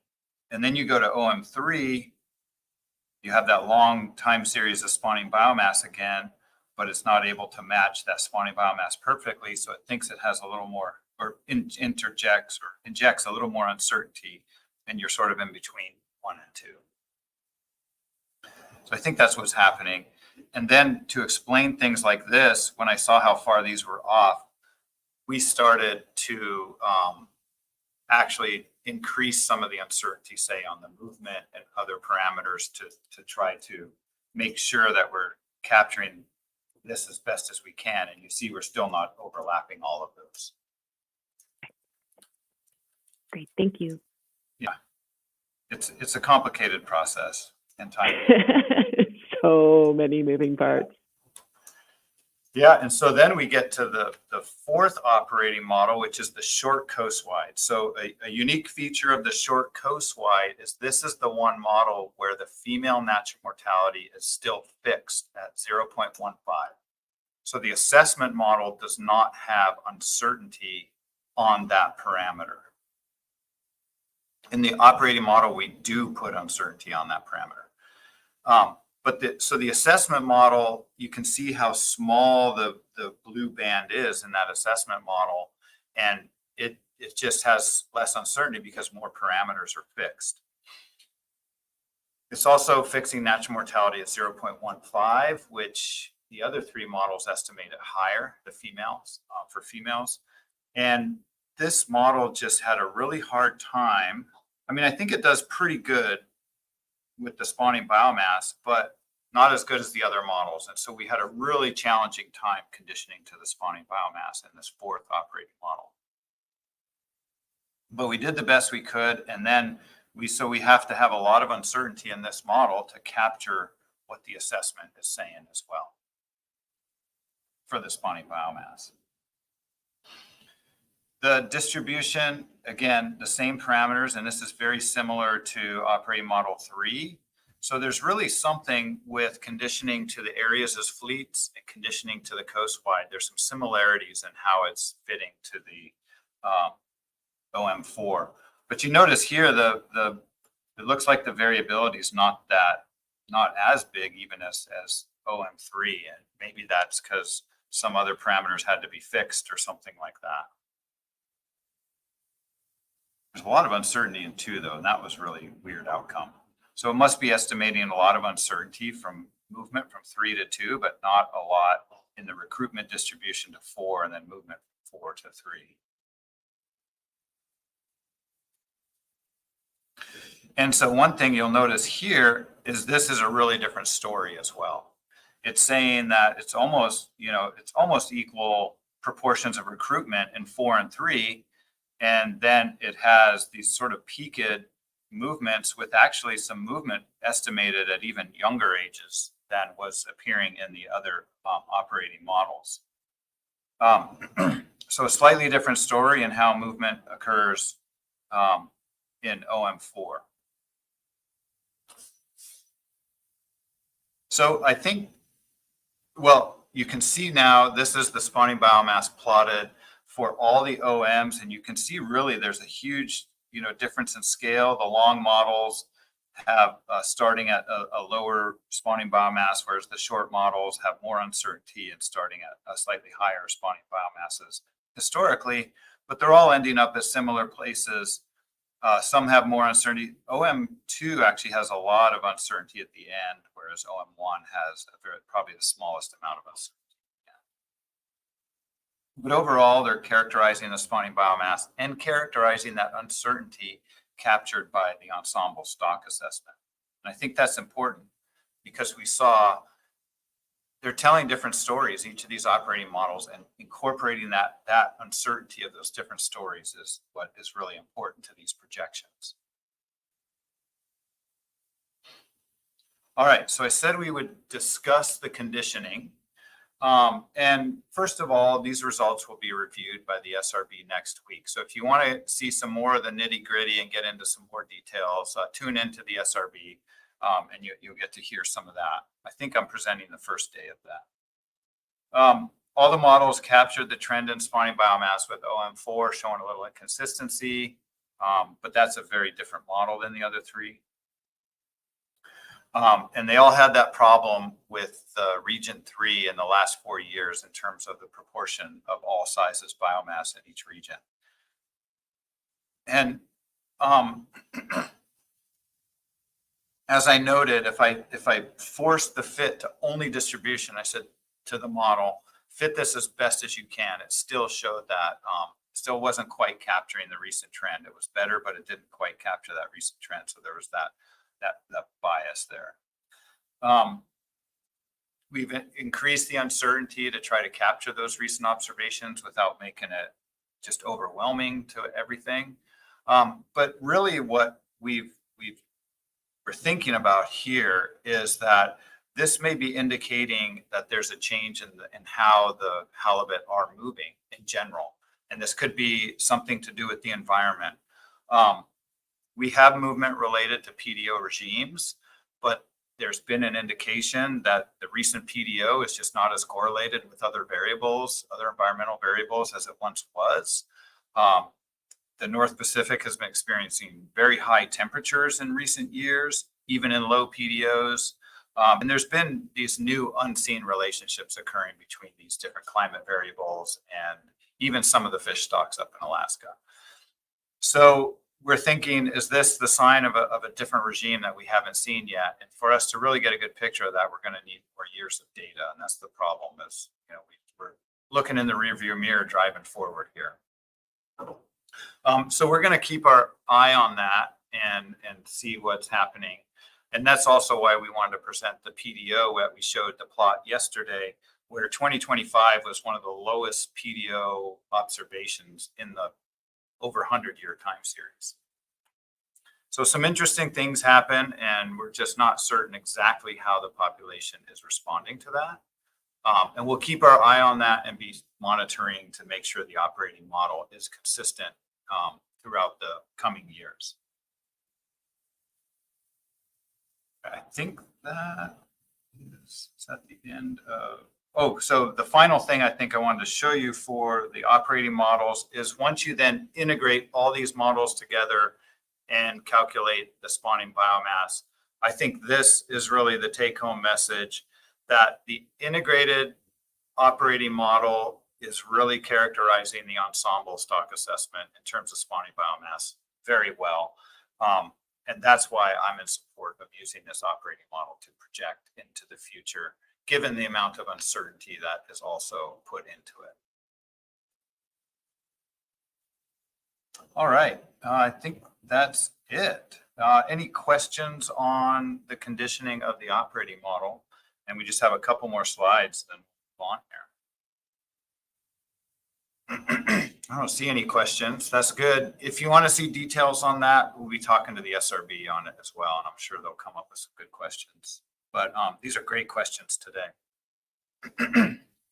So there's some next steps. We're going to do more comparisons with the new operating model just to make sure it's not telling us a totally different story, which I don't think it is.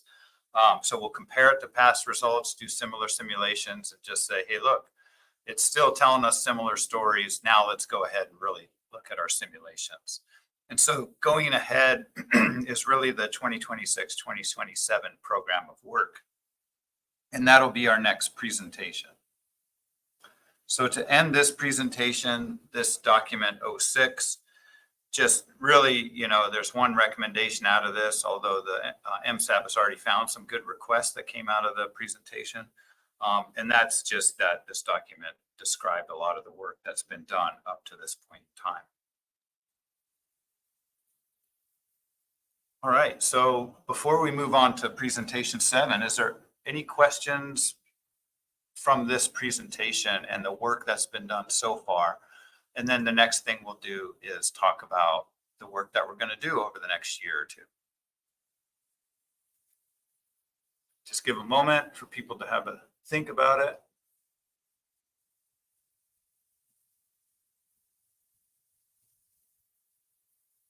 All right. Excellent. I think we're excited for everybody to tell me what to do next. So I guess we can take a vote. Pete had to go to an all hands meeting.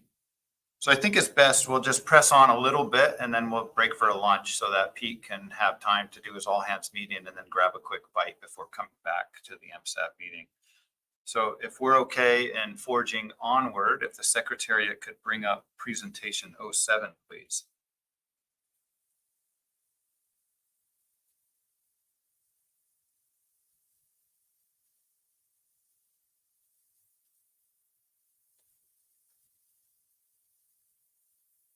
Right.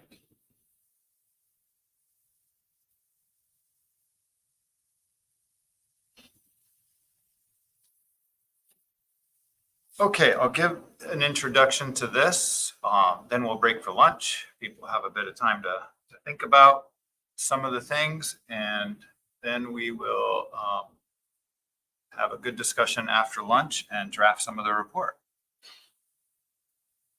Okay, so this is associated with document 07, agenda item 4.2.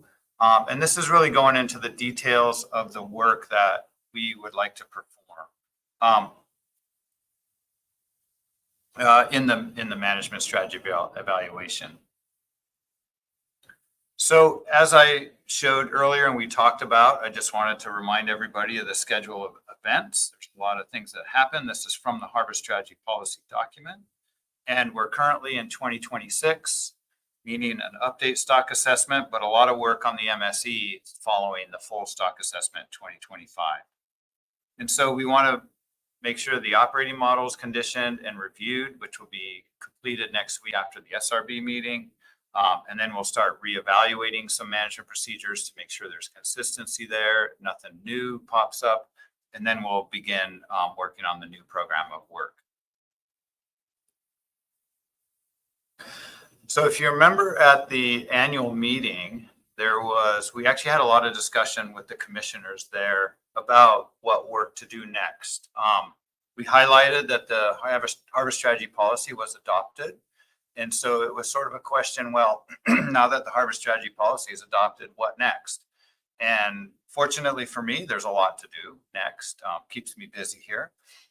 And so the commission highlighted some high priority topics for the MSE work and then some low priority topics for the MSE work. There's these paragraphs in the annual meeting report. I'm not going to read these. I have them summarized on a later slide. But basically, there's 4 high priority topics. And then there's 5 low priority topics from the commission. And then I've added 2 potential low priority topics as well. It's important, there's a couple of other paragraphs there, and these are all noted, so they're not elevated to like the executive summary, but I think it's important for all of the MSAB to be aware of these 4 paragraphs in the annual meeting report. And so paragraph 58, the commission noted that the 2026 MSE and Harvest Strategy Program of Work should not include topics related to distribution of the TCY, as this is part of the decision-making process and not part of the management procedure as described in the Harvest Strategy Policy. So this is basically directing the MSAB and the Secretariat on what to focus on in the MSE process. So something that we should be aware of as we're developing this program of work. Another important point is the commission noted outcomes of the 2026 MSE work plan may be used to update the Harvest Strategy Policy in the future. So I like this paragraph because it says the work we're still doing could have important consequences, important benefits to the management of Pacific Halibut by making that management better.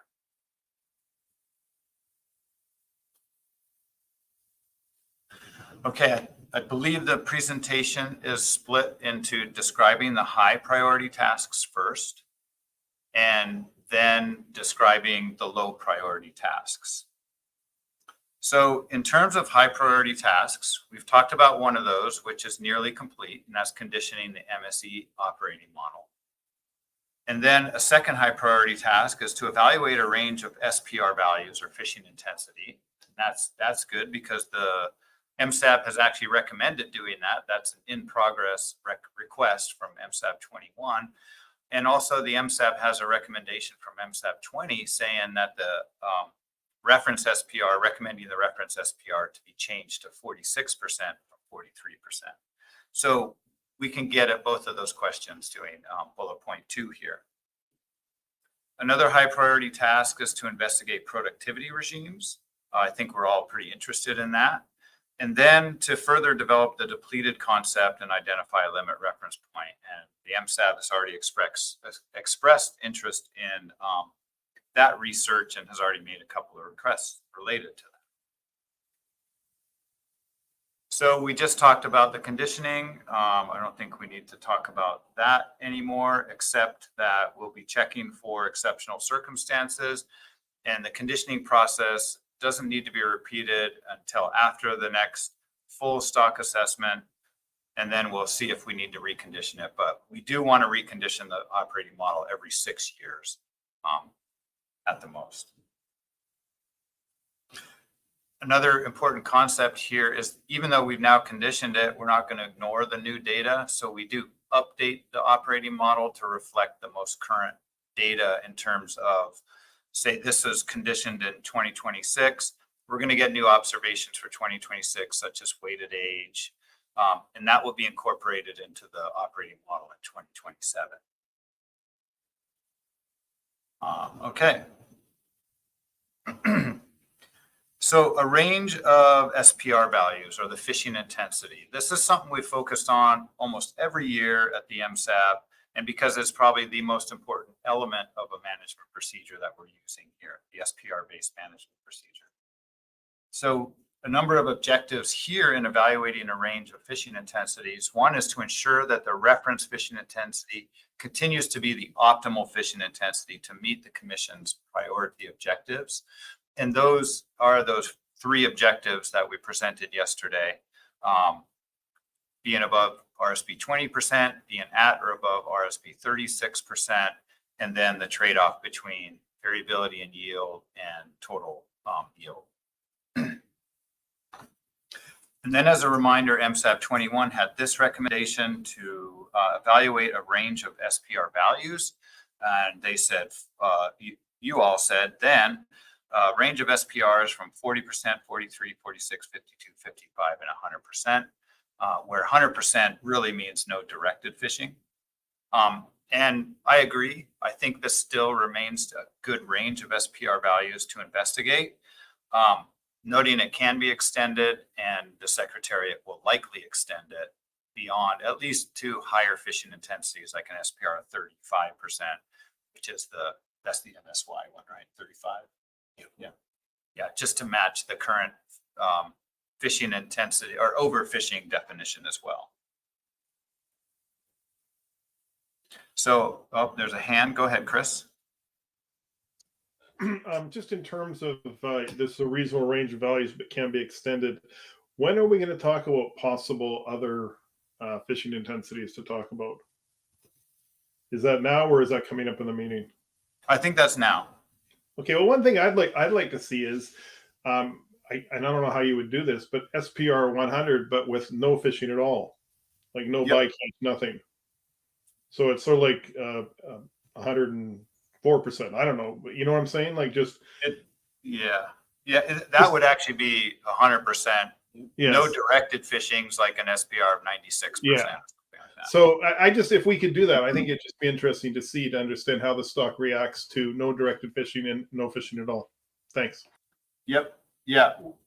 We typically do that. And so I think when we write this bullet point in the report, we can specify that more clearly. And I can't remember, there's those purple trace projection plots on the MSE Explorer. I can't remember if I have a no directed fishing or an actual no fishing at all on there. Can't remember what's up there now. All right, any other thoughts? Let me see. No, yeah. Any other thoughts on SPR values from the MSAB? Does this seem like a reasonable range? Are there other values to do, and we can also we can add those when we put this bullet. I think this is an important bullet to put in the report. So have a think about that. Alan, I was thinking that if one of the last recommendation from MSAB was SPR 46, and so like doing 43 and then maybe 49 that brackets 46 might be helpful. Oh yeah. Oh, that's interesting. Yeah, 49 for sure. And what we'll usually do here is this identifies the most important ones that we have to get done in terms of simulations. Once we get these done, we start filling in the gaps. You know, we'll probably do a 45 and a 47, so we can really draw some nice curves, things like that as well.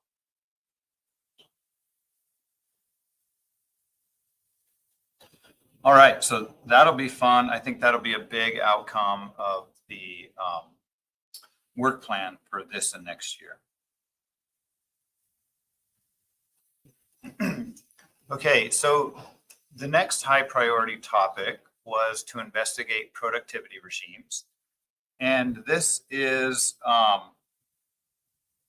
that there were a number of different statements from the MSAB in the 21st MSAB report related to investigating productivity regimes. And we actually focused quite a bit at that meeting on what the effects of productivity regimes are. I'm not going to read them all, except noting the last two. There are some requests of a subset of productivity regimes. So the MSAB was most interested in sort of lower productivity regimes. And then we threw in a third just as a contrast to see what would happen if we switched to a high recruitment case. And then a request related to the purple plots, which we posted on MSE Explorer, and I'll continue to work on with those to improve those. So I think that the key here, let's see what's next, is that we do want to continue exploring productivity. And the Secretariat sees three main concepts to explore relative to this, the different productivity regimes. One is just to have an understanding of how the Pacific population and the fisheries respond to different productivity regimes. What is the effect of these productivity regimes? And what does it mean when that is integrated into productivity regimes that are switching from low to high?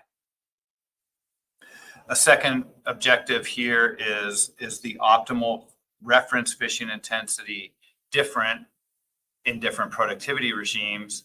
We just want to continue that research that we have been doing and make sure that, you know, we are robust to the management is robust and is optimal according to where we are potentially or where we want to be.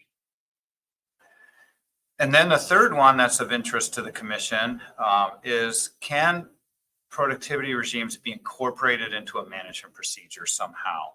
And that really means if we're in a low productivity regime, do we want to define a management procedure to respond in a certain way? Is the reference fishing intensity, the fishing intensity decreased? Are we operating at a 51% when we're in a low productivity? And then once we switch to a high productivity regime, we go back to a 43% or something like that. We can develop some management procedures to test. There's been some research done on this in the past, but I think it's important that now that we have this MSE framework that we can do some of our own research to investigate this.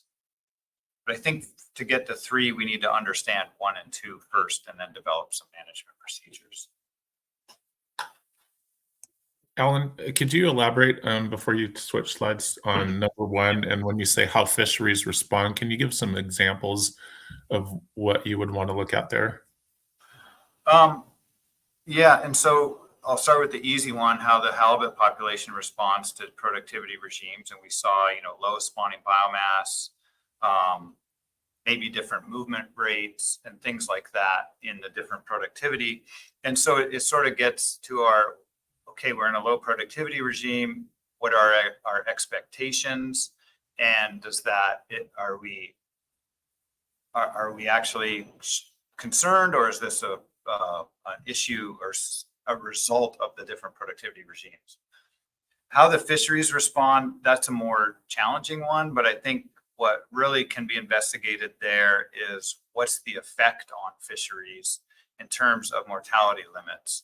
And we saw yesterday that in a low productivity regime, of course, we would expect mortality limits to be lower, but what happens to variability? And we can begin to think in these different productivity regimes, as we had in a paragraph in the report, are different objectives actually important when there's different productivity regimes? If the TCY is high, are we okay with a high amount of interannual variability?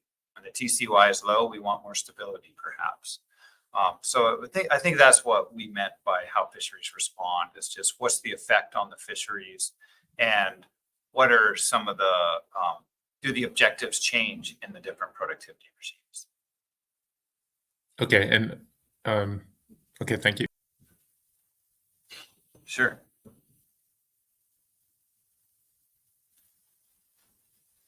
So to investigate these productivity regimes, we want to first define them.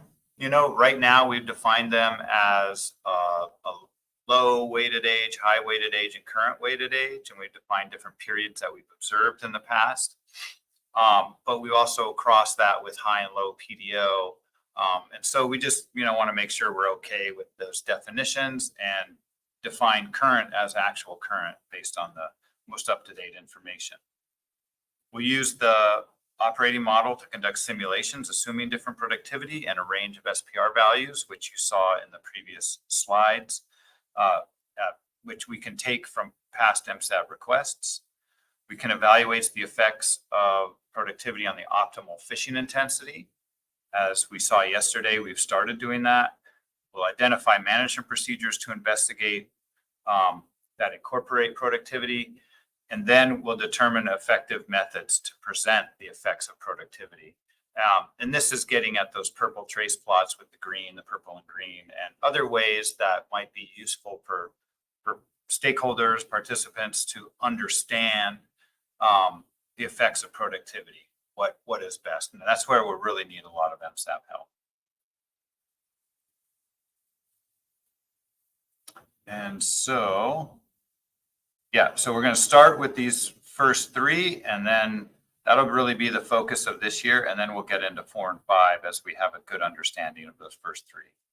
Although I do want to work on 5 a bit, I guess. Okay, so let me just take a look. So it's 12:21. Do we want to work through this last high priority topic on depleted, or do we want to take the lunch break and then come back and do this? Anybody want to keep moving on and then take a lunch break around 12:30, 12:35? Does anybody, I see a thumbs up. Yeah, I think we can continue to move on. And then we'll give a quick review for Pete when he comes back.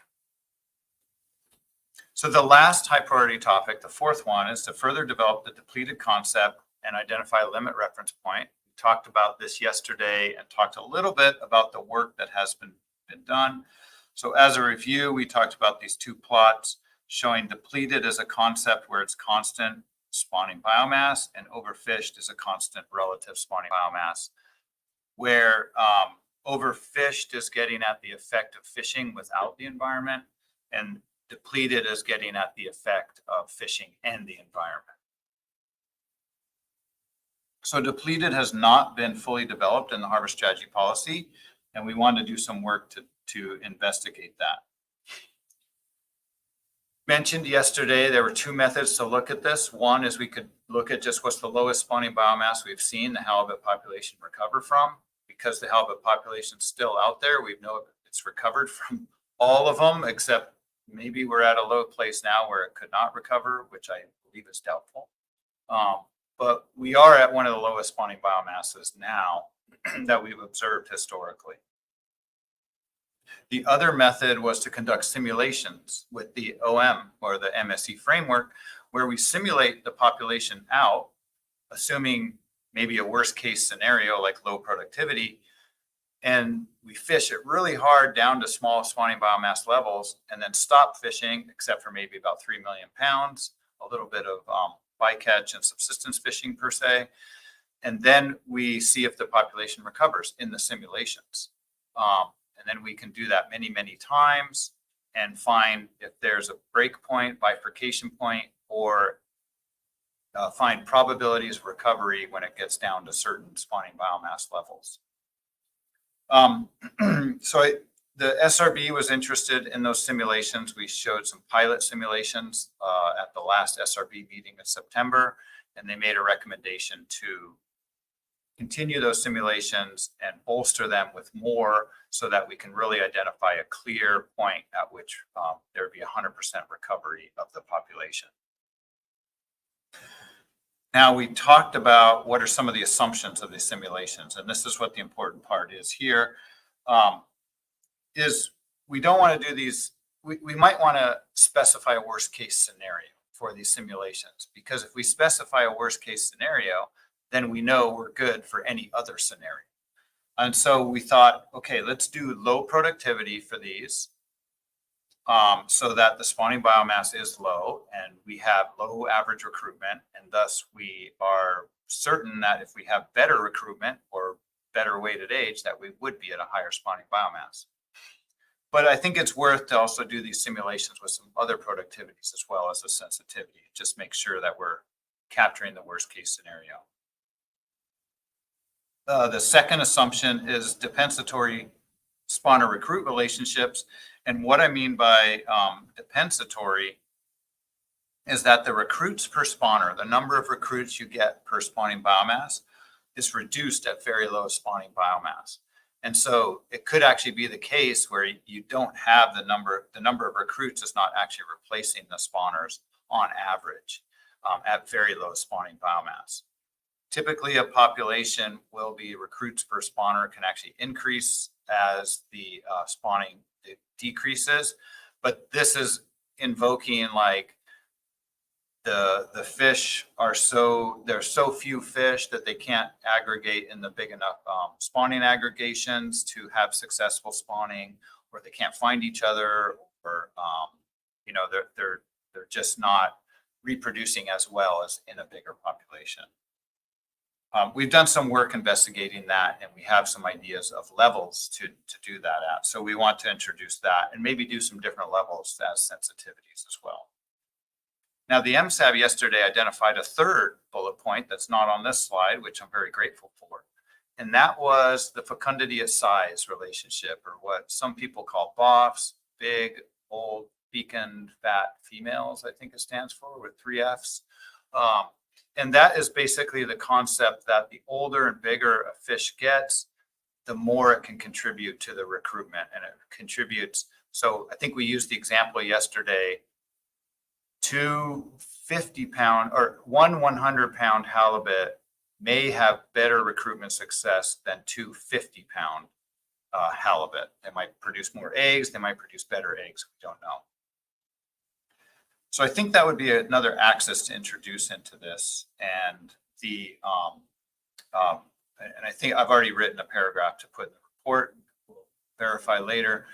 But the problem with this one is we don't really know what relationship to put in. So we'll look at other species of fish, maybe Atlantic halibut, they've done some work possibly, or other species that we can get a good idea of what these nonlinear or relationships are with size and fecundity. But the good news is IPHC has already started some of that work. We've been collecting data for 3 years now, I think, collecting more data this year. And the research branch has started doing the actual analysis of those data. So we should have a good idea of relationship fecundity to size in the next few years. So those are the simulations. Another slide. Yeah, so Alan, yeah, go ahead. a question about, and this might be built in, or I might just have it super confused in my head, but are there plans to also see how like RSB20 interacts with depletion at different productivity levels? Just because, you were talking about when they might start crossing, and I don't know whether this would help us see how those two concepts interact or not. Yeah, that's not that hasn't been specified here, but these simulations might actually provide some insight into that. That is something I'm pretty interested in. So let's write that down as a thought. Okay. And you know, the MSAB can make a request to investigate the interactions between depleted and overfished concepts and when one might occur and the other might not. Something along those lines. Yep, It's a great point. I'll Thanks, Anne-Marie. pop that into the notes. Cool. Any other questions on the simulations? I'll present one more slide and then we will take a break for lunch. We'll have time after lunch too. So the last thing related to depleted is an exceptional circumstance. And the SRB made a recommendation of defining an exceptional circumstance if the stock is determined to be depleted. And the reason they made this recommendation is, one, we're developing a management procedure to really just avoid being depleted. And if we are managing based on that management procedure, based on an operating model, and then all of a sudden we are depleted, it says, well, something might not be right here because we should not be getting to a depleted state. So it may be indicative of a need for a model revision, where model here is referring to the operating model. So the possible language, and I'll present this to the SRB next week as well, if the stock assessment determines that the stock is depleted in 2 or more consecutive years, an exceptional circumstance will be triggered. And that's basically saying we have concepts of exceptional circumstances. We want them to be sort of persistent so that we're not just triggering them and then saying, oh, that was a false positive, you know. And then, you know, it's just related to this depleted concept. So I think this should suffice as an exceptional circumstance. And this will add to there and then just test this every year and report to the MSAB and SRB. So hopefully that's an easy one to satisfy. And with that, that brings us to the low priority tasks, which I think will be good to continue after lunch, unless there's any more questions right now. I have one question / thought. Yeah. Probably not answerable right now, but just in terms of when you're talking about depleted and we're talking about potential management procedures around it, et cetera, there was a discussion yesterday that we started talking about in terms of like the target that we are getting to. And so in my head, there seems to be some sort of tie between a management procedure that's tied to depleted that needs to tie to where we want to go, and that the where we want to go isn't just away from depleted, but towards something as opposed to away from something. And so I just want to throw that idea out there for mulling over lunch because it's super not clear in my head at the moment. Yeah, and so I have one idea in the bullet point where here in the low priority tasks, I'll present one potential idea and then brainstorm on some others as well. Excellent. All right, this is good. When we come back, we'll do a quick review for Pete, and that'll give everyone an opportunity if they've thought of a question on those high priority tasks to ask after lunch, because I think the high priority tasks are important to make sure if there's anything the MSAB wants to add to these tasks, and make sure it's clear that we get that into the report. All right, how about we return at 1:30 Pacific time, 12:30 Alaska, and continue on. That sounds great. Thanks, Alan. All right, thank you, everyone. Have a good lunch.